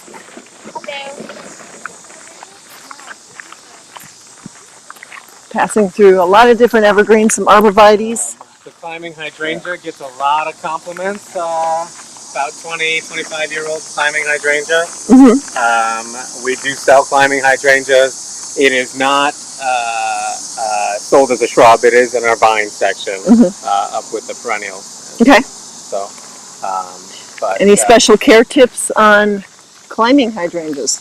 well, they like a shady spot, obviously, because they're meant to climb on trees, just like they are. Let's go take a look here, but I need you to follow my microphone. All right, I'll move with the microphone. If you look up here, Peggy, so you can kind of see that's why they named it climbing hydrangea, because the flower looks a lot like a lace cap hydrangea flower. But technically, it's not actually in the hydrangea family. It's a vine, and I can't remember the Latin name for it off the top of my head, but I know where the vines are, so I can always find it on the property. Okay. I have a question. Mike's got a question. You're not doing any damage to that tree by having the climbing hydrangea up in it? Is there any potential damage to the tree having this climbing hydrangea going up it? We haven't seen any damage to our tree. The silver maple here is beautifully healthy, and just kind of going along, doing its thing. Sometimes the vine actually does die back a little bit if we have a harsh winter. Okay. But at this point, you can hardly tell. So if you look at this branch, you can see there's a dead vine on that branch, which used to go up almost 30 feet up that branch, but as of right now, that one is not been reclaimed. But you can see it just grabs on with little fingers onto the bark, so it doesn't do any girdling or anything of the tree. Okay. And I would agree, we just need to be selective of the tree that this gets put around. Silver maple is a hardy tree, and training it to grow up one side as opposed to around and around, trunks and trunks, would be an issue. And by the way, we're having ant issues over here, by the way. Okay. And the name that Michael was looking for is Hydrangea anomala petiolaris. Hydrangea anomala petiolaris. Okay. All right. All right, moving right along. I'm glad he agrees. Okay. I think Mike, you get a ding for that. Some more of our beautiful display gardens, and we work again with the natural trees that we have. Well, planted trees that we planted on the property to kind of create shade spaces, sun spaces, and give us a lot of. We've got some nice natives here. Whenever we see milkweed, we always let it go, of course, so that the monarchs are happy. And we've got some asters growing here, starting to bloom. Yeah. All The right. smoke bush, of course, behind you is kind of a favorite of customers. They see the smoke flowers in the summertime and they want to know what that beautiful purple smoke is. Yeah. So we do sell a lot of the smoke bush that way as well. Pretty popular plant. Yeah, you've got a nice mix in here, the Joe Pye and some of the mallows, different coreopsis. Are you guys ever going to get to the hydrangeas? The Lycoris bulbs coming We're up. getting there. They're right on the other side. Mike wants us to get to the hydrangeas. All right, get to it. Come on, get moving, get moving, get with the program. All right, Hydrangea City, right here. All right. Well, that's all the time we have. Good night, everybody. So, hydrangeas. We carry a lot of different varieties of hydrangeas. The sun-loving ones we carry on tree forms, so that you can have that in your bed. You don't have to plant a birch The on the corner pyramid of your ones. house. Did you want me to stand with them behind me there? So Sure. Well, do you want to go over and let's look at those? we can certainly go closer to those. Since they're very showy right now. Okay, we'll see what happens here. Normally it means, there we go, and we're back. Limelight. Limelight hydrangea trees. The tree forms are actually just a bush that they've trimmed. They take all the lower limbs off as it's growing at the nursery. So then you have this beautiful head on top of a tree stem for your flowers. Yeah. Quickfire, I believe, is behind me. Quickfire is more of that lace cap, and the nice part about Quickfire is it is an early flowering one. So you start getting those flowers more like June time as opposed to wait until July, which is why they're further along. Yeah, so these have color. already changed color. They've So these already would changed start as color. like a green or a white? They start out as a white, yeah, Okay. absolutely. The Quickfire starts out primarily as white. Limelights do have that green stage, Which as we you can can kind of see over right here. there. Yeah. When they're immature, they're kind of green, and then they'll also turn pink as well. So true of all the panicle style hydrangeas, which will be the tree forms and all the sun-loving ones with the cone-shaped flowers. Those go through the color change. Each individual flower starts out with that white or lime greeny color, and then it'll progress to white, and then progress to pink after that. Before it turns to tan, and you can leave those flowers on through the wintertime. They look beautiful in the wintertime with snow and frost on them. Yeah. So are there any special considerations when planting a limelight or one of these tree forms? Sometimes you may need to stake it just because it's a little top heavy. Other than that, we try not to stake trees unless they have to be, so that they can develop their own strength. Because if you're tying that tree super tight and just holding it rigid, it's going to grow bigger on top than it can actually support on its own. So if that string or wire that you're using for tying ever breaks, it's going to fall over on you, and you're not going to be happy. So if you do stake it up, try and leave it a bit loose so it's got its own movement and it can rigid itself up and strengthen itself up. And what about watering needs for tree hydrangeas? Same as the shrubs, and like we were talking about newly planted trees before, kind of soak that root ball area once a week, every 4 to 7 days, depending on how quickly your soil dries out. And especially because a lot of the trees that we sell are potted trees, that potting soil actually dries out faster than the clay soil that you're planting in. So you may end up just kind of sticking your finger in where the root ball is and finding out if it's wet or dry. So I always use my digital meter, but you can always get an actual meter with a scale on it, and use that as well for checking moisture. And that's really key on newly planted things. Anything that you newly plant in your yard is really what it comes down to is maintenance on it.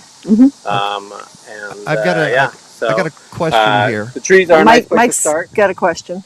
I will say that for folks watching and listening, thank you, Restream. My chat box just disappeared and it erased all of the comments that we had up to this point.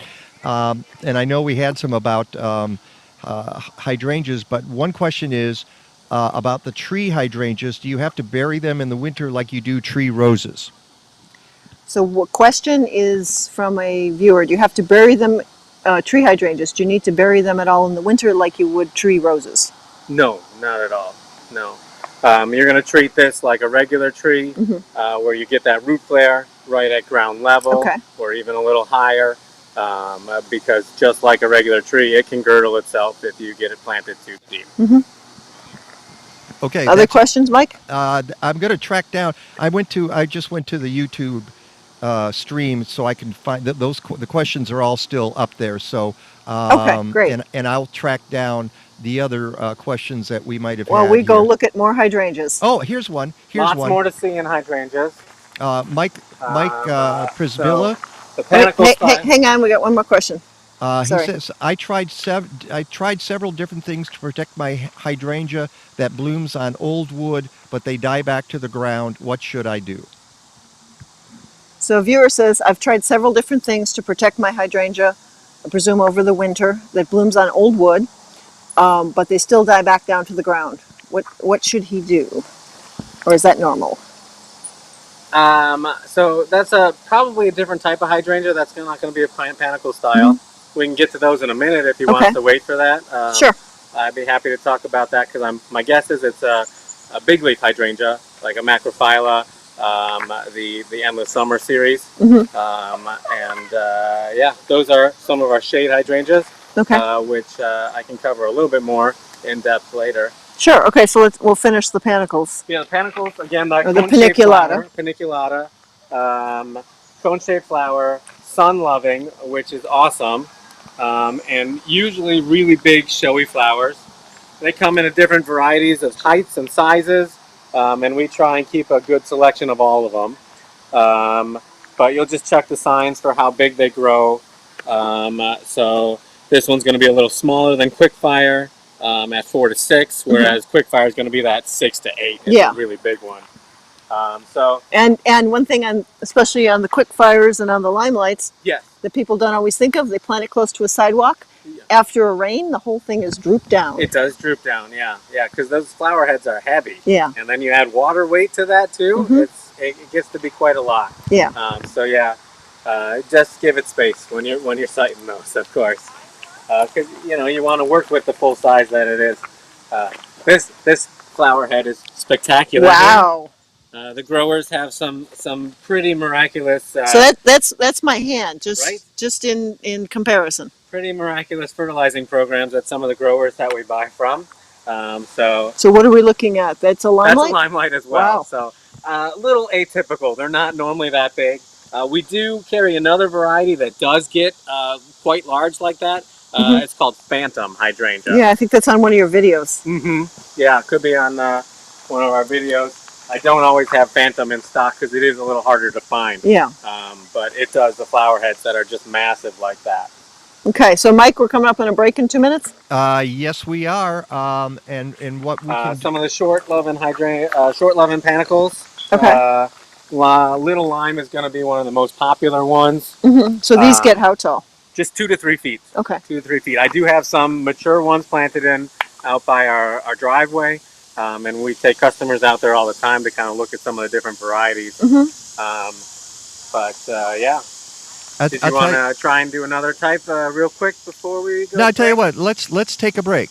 Let's take a break. Yeah, we'll take a break. We're going to take a break here. We're at the growing place. You can see that's Michael Massat. And we're talking hydrangeas. We've got a couple of hydrangea questions. That's Skeet. And there's Skeet. Okay, that's Gang's all here. Yeah, everybody is here, and that's Peggy. I'm here. There's Peggy there too as well. All right, let's take a short break, and folks should know there's no DeMaio today. He's boy, I don't know why he went to Florida of all places to go. That's not a state I would go to right now. But we will be back in just a couple of minutes. Hang in there. It's the Mike Nowak Show with Peggy Malecki live from the growing place in Aurora, Illinois.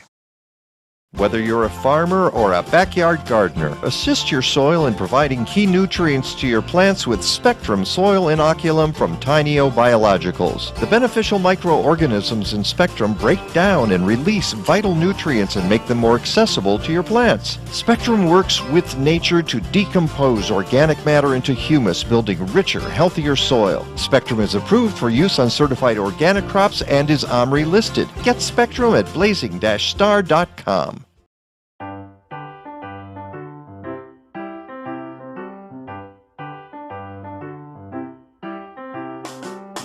This guy's a real jerk.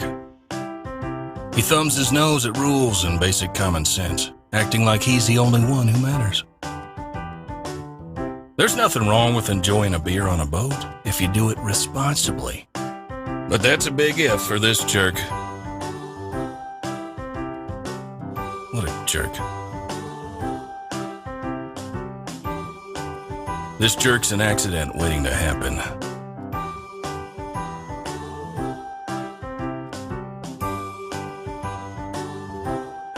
Sit up and keep your eyes on the water, jerk. Irresponsible boating endangers not only you, but others on the water. Hey, jerk, you're too close to the shore and you're gonna get stuck. We warned you.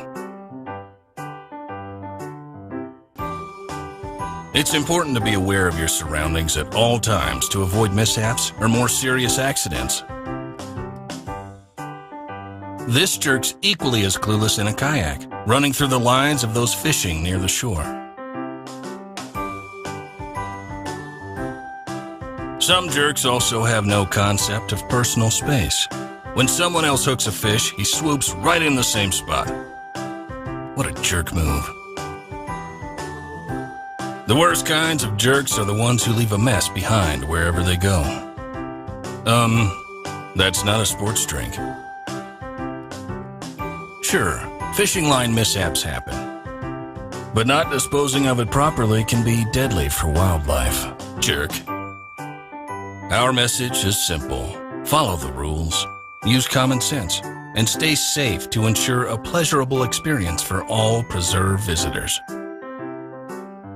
In other words, don't be a jerk. You have the ability to give your soil a superpower.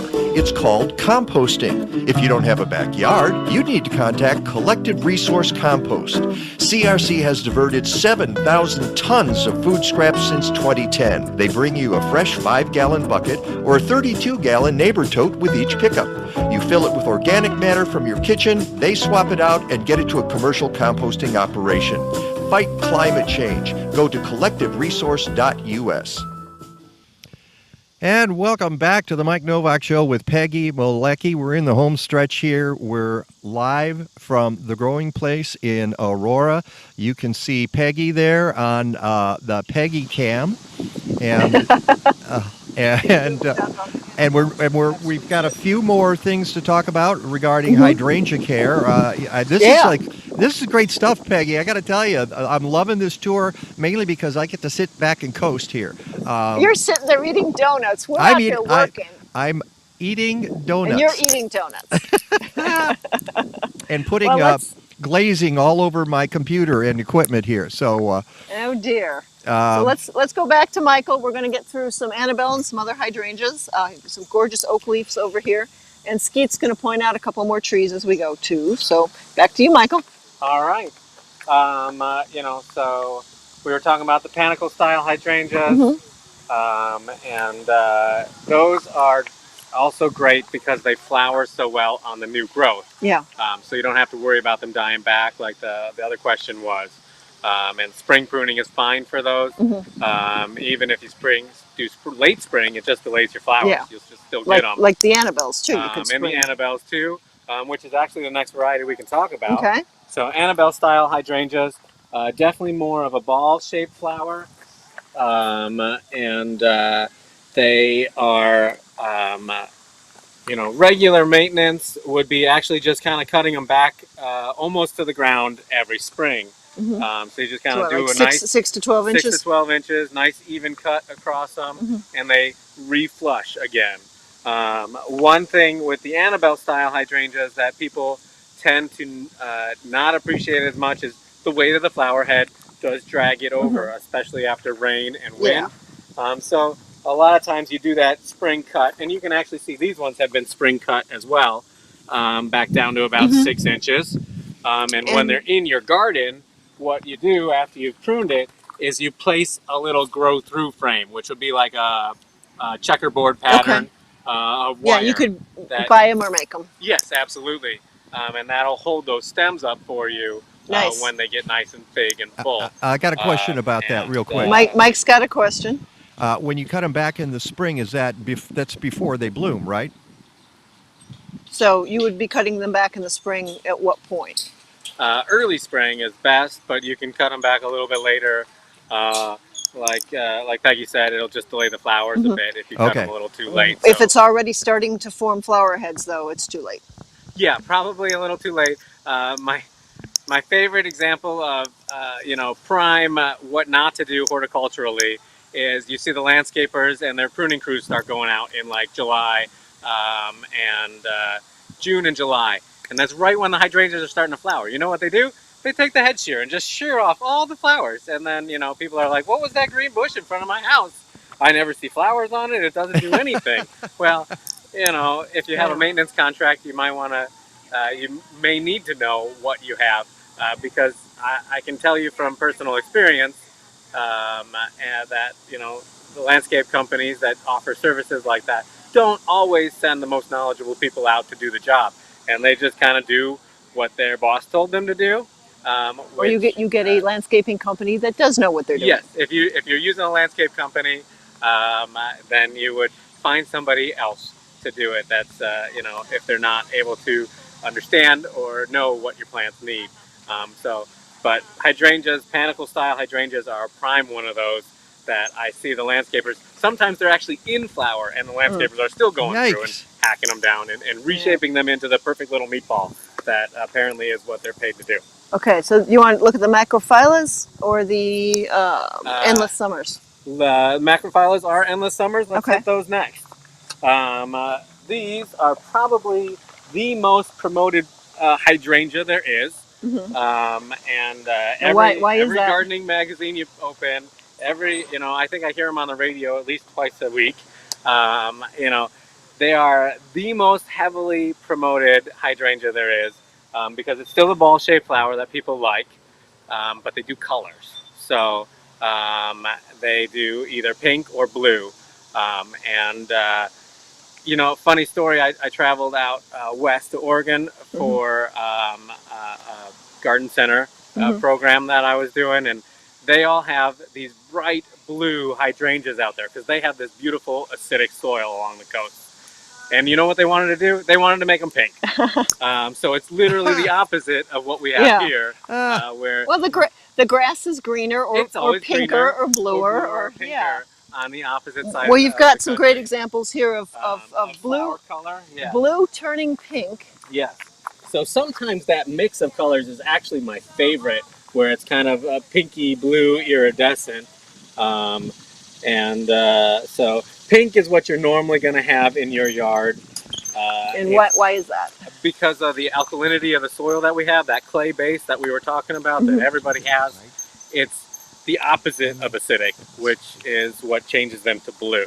So if you really want that blue flower, I always warn people, it's an uphill battle. You're out there at least twice a year applying some acidifier to the soil, and you may get it blue, you may get it halfway to blue. If you want that blue flower, move to Michigan. Michigan has lovely acidic soil too, and the coasts are really good for acidic soil. But here in the Midwest, especially the glacier scrape states, are very, very alkaline. So literally the opposite of what we have. Okay. Let's take a look at the oak leaves over here. All right, let's take a look at the oak leaves. Oak leaves are actually one of my favorite types of hydrangeas. I think they're super underrated. These have massive leaves on them, and little known fact would be that that one doesn't have a thick enough stem on it. Let me see if I can find a little bit thicker stem. I'd like to show off that they have some peely bark. This one's a little bit. Peely bark in there. The Just starting. exfoliation, is that what you're talking Sorry, about? we're digging in the hydrangeas. Yeah. We're just having fun with hydrangeas. So hydrangea stems actually have peely bark, a little bit like a 9-bark or a birch tree almost. And that's normal. That's And nothing that's to be normal. concerned That's about. how they look. And when they've lost their leaves in the wintertime, you have that extra bit of winter interest there. The oak leaves do that cone-shaped flower again. And the only one that's showing right now is a lace cap style, where it's got more of the space in between the flowers. But there are full mop head style ones too in the oak leaf families. Just none of them are. Now, oak leaves actually blooming right flower now. usually a little earlier, Yeah. like June time. So, June, July. So, So are these any- ones from the growers are not showing any flowers right now. So- I try not to trim my oak leaves if at all possible. They do tend to flower better on the older growth, much like the endless summers and the macrophyllus. Leave as much stem as you possibly can to get the most flowers out of it. And the oak leaves are going to get gorgeous color in the fall. They do a gorgeous color change in the fall. Okay, but I have a Purpley question. red, Yeah.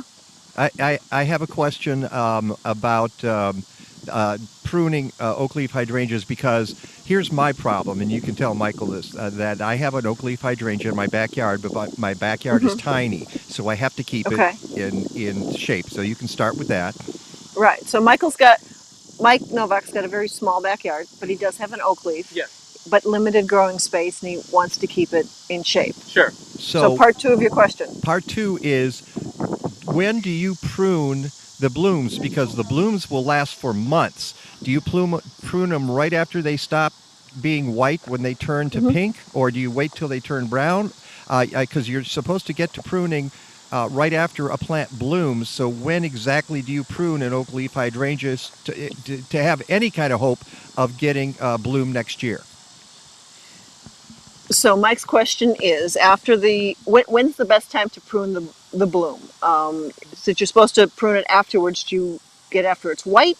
Do you wait till it turns pink? Do you wait till it turns brown? Do you prune it in the spring, in the winter? When do you prune it to make sure it blooms the following year? I would prune right after flowering, so about August time, so that it can still set buds for the following year. So you wouldn't leave them on an oak leaf in the winter? You absolutely can, but if you're trying to control size, then you're going to want to prune right after it starts browning, basically. So, okay, that sounds good. You said that sounds good. All right.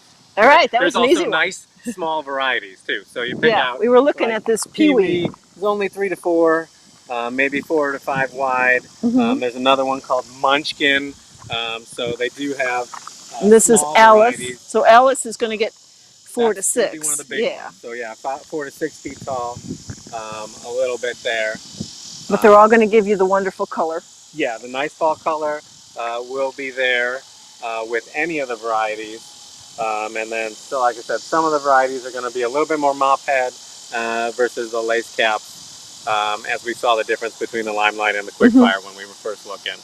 I know there was a question about, and I'm going to take a big stab at it, that it was probably a macrophylla when we were talking about, the question came through about how to try and keep those alive, because those absolutely flower much better on the old wood versus the new wood, which is literally the difference between last year's growth and this year's growth.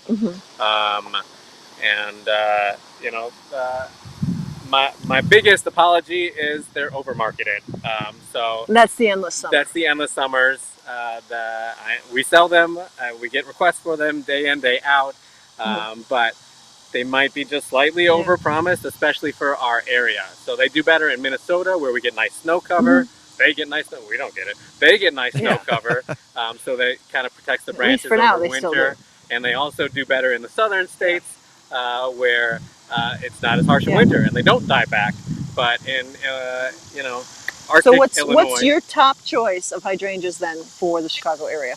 For Chicago area, any of the Annabelle styles are going to be absolutely the best for the shade. which would be the substitute for the endless summers. And there are actually, let's see if I have any here. Let me bring one over for you. I'll follow you.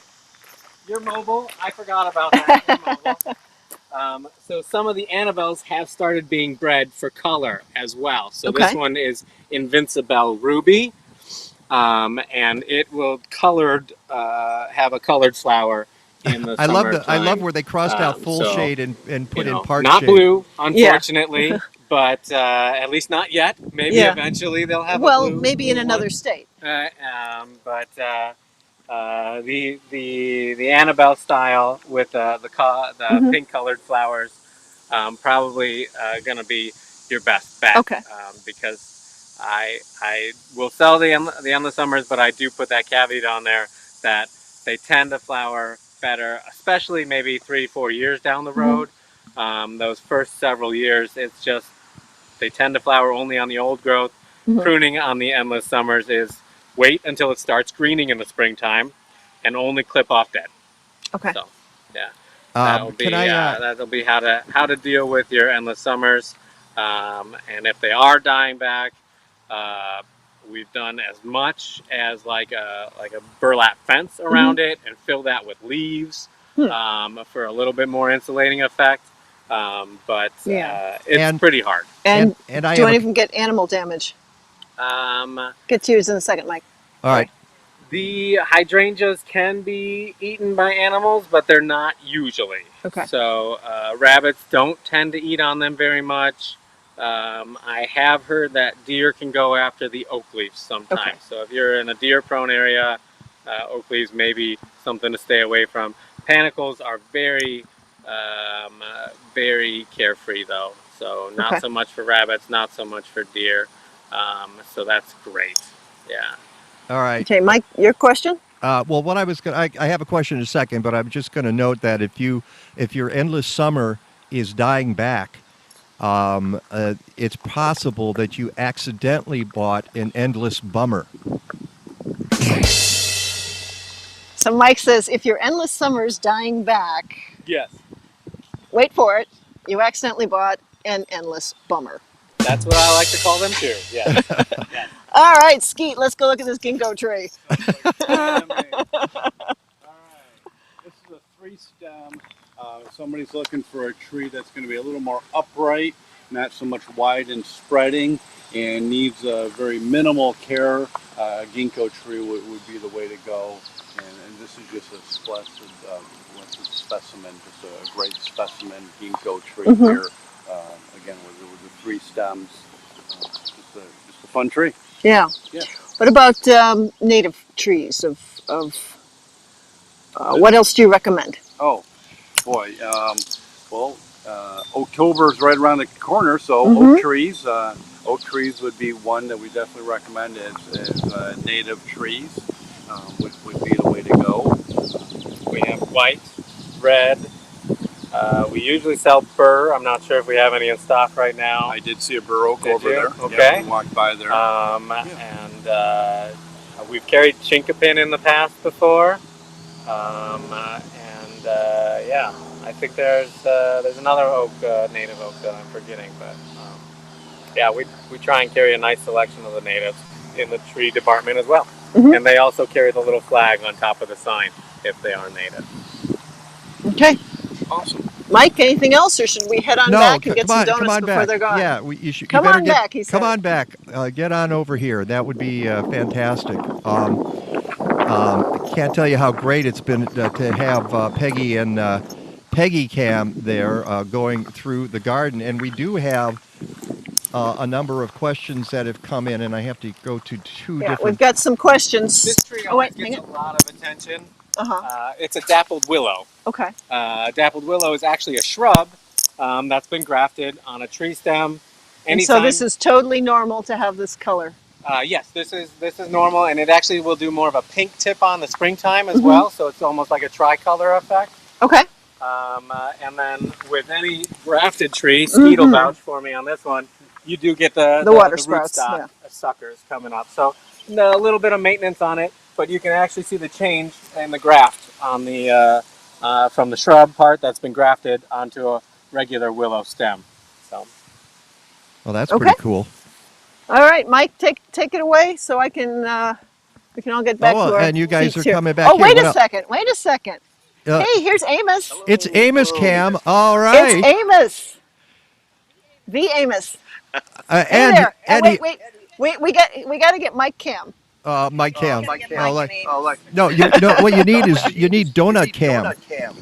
Ooh. So there we go. That's what Amos brought. Ooh, In fact, thank you, Amos. Go back over to Amos for a second. You guys have a seat over there. Amos is a longtime follower of the show. Thank you for coming out, and thank you for bringing the donuts. And bringing donuts. Oh, my pleasure. Hey, I'm a man of my word. So, are you a gardener yourself, Amos? Yes, I am. Mostly I do a lot of container gardening. Okay. Not much stuff in the ground. Kind of like being able to control, the bugs and that kind of thing. Did a little bit of experimenting with growing potatoes in straw this season. So I'm going to try to perfect that a little bit. Oh, that's cool. Yeah, they turn out really good. Great. Yeah, I got a nice little crop out of them. But yeah, it's just every now and then, just trying different stuff because originally from Houston, Texas. And so moved here in 2013. And so your growing zones are much different. Absolutely. It freezes up here as opposed to it's like subtropical. You notice that, huh? Yeah. Yeah. When my first year here, we got the groundhog's blizzard. So that was the welcome to Chicago. Man, real fast. Oh, great. So we want to get to some photos. Questions? Yeah, I tell you what, Peggy, you can come back over here to your station, and we'll do that. In fact, all right. I'll turn off Peggy Cam. Okay, and I'm setting up the 4-shot here with all. Let's make sure I've got all the mics on too. That's always helpful, and I'm not sure I do. Nope. Let's turn on mics, and there's Skeet. And you guys, thank you guys for that incredible tour. That was really fun. Well, technology is amazing. Our hydrangea talk is one of our most popular that we do. I'll actually be doing it live for customers at 1 o'clock this afternoon again, too, with some paper handouts and stuff. So. Oh, well, see, now you got a warm up. You got warmed up. I did. You gave me a nice warm up. And in equal fashion, they actually did hydrangea talks at our Naperville store with our tree and shrub buyer, Eric, yesterday. By the way, Bruce says that Amos is on the Hal Sparks chat on Saturdays. I didn't realize that. So good for you, Amos. There we go. Yeah, we have a lot of questions here. And we got echo, Jeannie saying, but there's not much we can do because we're so close to each other here. So what I'm going to do is ask questions and then turn off some mics. And Jeannie's question here, or are we going backwards? What? Do we want to start with Jeannie's question, or do you have them in line already? Where's Jeannie's? She says, question for Skeet. Can any oak take occasional standing water? Boy, that's a great question. Occasional, yes. If that's the situation, I would think about more of a swamp white oak would be the way to go to plant in that area. They'll plant high, drain well, hope like heck. So the planting of that tree is going to be critical. A higher planting and maybe staking loosely for a couple of years to get those roots well established would be the way to go as an idea. I need to turn on my mic. Sorry, I'm trying to control the echo here. I'll turn mine off then. I'm going to turn yours off for just a second. All right. Our oak leaf hydrangea is good for separating and spreading around our shady gardens, and I think I already know the answer to that, Michael. They tend to have one single stem, so it's pretty hard to separate the oak leaves. The Annabelles are the ones that you can divide and spread very easily. Turn my mic on. That leads to a question that got asked earlier, and I think I know the answer to this too, but which are the ones that you will cut back all the way to the ground? The Annabelle styles. That's it. The Annabelle styles are the ones you want to do that with. You could do it with like a panicle if you wanted to as well. The endless summers frequently do that on their own because they die back to the ground. So, Also why they're called endless summers. Wait, hold on. Go ahead. There you go.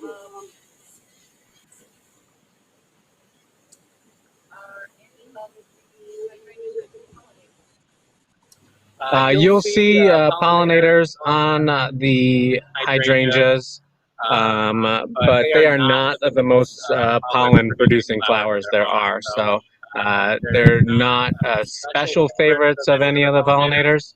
But usually the ones that I see them on more is going to be the lace cap style flowers. And I'm not entirely sure why that is, but apparently there's more pollen for them in the lace cap styles than there are the mop heads. The mop heads are pretty much infertile and they don't really have a lot of pollen. Well, I'm going to add, though, that in my yard, yes, the lace caps, I have a blue billow, and the pollinators go nuts. Yeah, I've seen the bees all over the blue billow. Yeah, there are bees, but this year in particular, my oak leaf was just covered in pollinators. With it. Yeah. Nice. Nice. A lot of times the shadier ones, the pollinators don't go in the shade as much. You know, they like the sun-loving things. Correct. Yeah, absolutely. Absolutely. And with the dry May that we had, you may see a lot more pollen production, nectar production in those flowers too. Question for Skeet: are any wild hemlock growing in the area? We have seen it here and there, though it's not profuse at all. So it's something to be aware of and identify. Yes. Okay, somebody back on a hydrangea question. Leaves on hydrangea look kind of yellowish, washed out in late summer. Is this just heat? Do I just keep watering? Hard to say unless I know what kind it is. The endless summers, I do see them kind of get bleached out a lot of times in the sun. As we try and recommend them a little bit more for like a part shade, especially afternoon shade environment. The panicle styles, if you're seeing kind of some yellowing on there, that's going to be more like a birch thing where it's a bit of water stress, is usually what I would suspect when I'd see that. Okay. I'm bouncing questions here unless... well, I was just going to say that Snappy J Dog wrote, she didn't know it was a party. Well, of course it's a party. We got the donuts, thanks to Amos. That's right. Okay, so... Woohoo! Oh, who's our other party member? Hi, Susan. Susan kept... Come around. Yeah, I know you don't want to be in on camera, but hi, Susan. Just hold up the microphone. You don't even have to be on camera, okay? I'm so glad you came out to the growing place. Do you like to come out here? I do. I love it here. Hold it right up there. There you go. So I take it you don't live too far away? I live in Aurora. Oh, okay. And you're coming to Aurora next year in 2022 to talk to my garden club. Oh, I am? Oh, good. We haven't nailed down the date. We haven't nailed it down, right? We haven't nailed down the date. We definitely want to. Okay, well, good. Fantastic. I'm happy to come out and talk. You came to Peru, Illinois, maybe 8 to 10 years ago. And that's right. Okay, this is the conversation we've been having on the inner tubes because, I came out to Peru and spoke with Carolyn Ulrich from the late, great Chicagoland Gardening Magazine. Well, thank you so much. Thank you for stopping by. Thank you. A couple quick questions here for Michael before we wrap it up. Going back to natives, asking about native plugs. We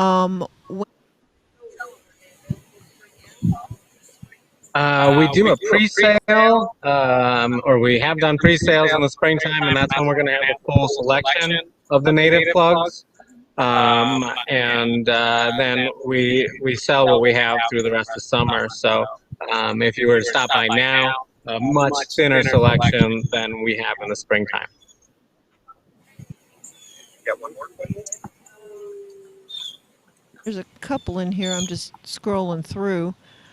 Actually, I had somebody ask something a while ago, and I forgive me if I'm sucker punching you here, but what is your policy regarding neonicotinoids?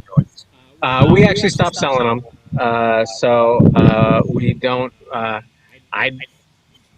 I will recommend them in certain situations, but I don't sell them here anymore. What about plants that have been treated with neonics? Do you know? We do not treat anything that we grow with neonicotinoids, but I can't guarantee that all of our suppliers feel the same way. But we do screen the suppliers, so to the best of our knowledge, they're not using it. But as we can't grow everything we sell, I can't guarantee everything either. But with the policies and some of the information that was coming out when probably 8 years ago, something like that. We made the executive decision to stop carrying them, and so I only really recommend them for like houseplants, things like that. So it's a controlled environment where it's not going to get out, and that's kind of one of the few applications that it's good for.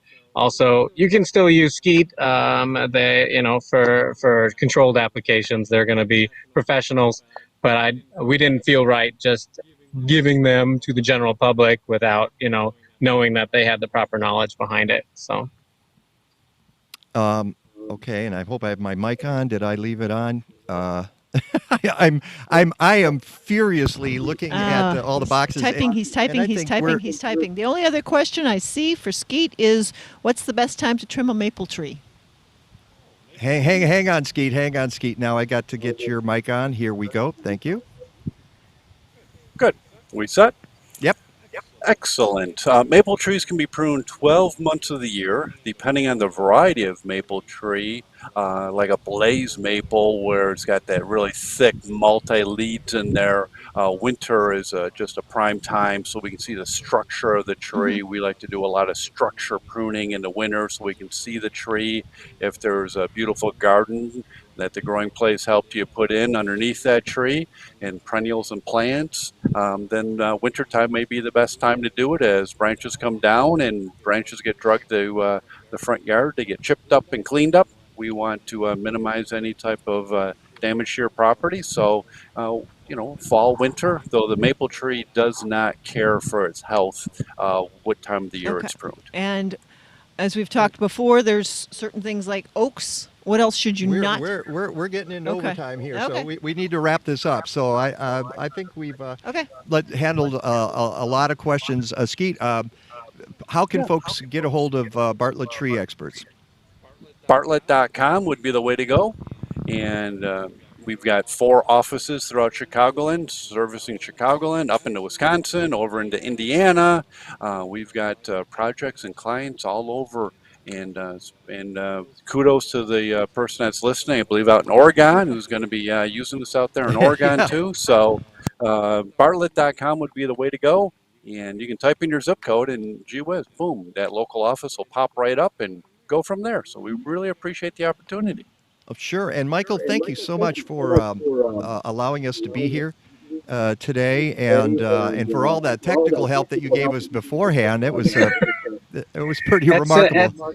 It's pretty scary when I'm your technical support. I'm more of a plant person, so And if folks want to go online and find the growing place, where do they go? Thegrowingplace.com. Simple as that. Don't forget the though. And we have all of our plant information is on there, so you can get pictures and plant information for the varieties that we sell. Do some pre-shopping before you get here if you wanted to. And can people do curbside that has both still? our locations listed on there. Can people still do curbside pickup? We do have a $100 minimum on curbside orders, but they could email those in. Just grow@thegrowingplace.com is our general inbox. And we'll take care of it from there. We have some virtual design services if anybody's looking for that as well. So they can set up a virtual consultation where they'll do some measurements and pictures and give it to our designer, who will return a design to them after having a brief meeting with them as well. We've got 2 stores, Naperville and Aurora. both very easily accessible from 88. So, and a lot of as you people guys watching found out today. Yeah, and people like coming out here. So thank you well, again. we like having them out here. Yeah, So I there we bet go. you do. All right. Thank you guys both for being here today. And now it's just you and me there, Peggy, and I just need to find the one thing that will get us out of this show as soon as you know, and of course I It's can one never of those buttons in there somewhere. you know, I can't tell you how many buttons are here, but this one might do it. Well, no, that's the Wrong button. no, that is the right one, and I think it's just And I can't, of course, I can't hear anything. So and I can't see anything here. Let's see. nope, it's not playing anything. No, it's and it should be, because this is right here. Should we It is start not singing playing. a chorus of the Muppets? Bump, bump, Da, bump, da, bump, da, ba-dum, dum, bump, da, da, bump, da, bump. dum. Yeah. It should have been there. It tells me it's there. It's telling me right now that it's on, but it isn't. Is the fader up? The fader's up. Oh well. Okay. Well, maybe the Muppets took the Sunday Look off. at that. There it is. There it is. I don't know. It was there, then it wasn't there. Okay. Hey, listen, thanks to everybody who was watching today, and our thanks to the good people out here at the Growing Place in Aurora. Thanks to Skeet for being part of this. Thanks to everybody who wrote in. Thanks to Amos Hey, for the Amos! donuts, man. This is great.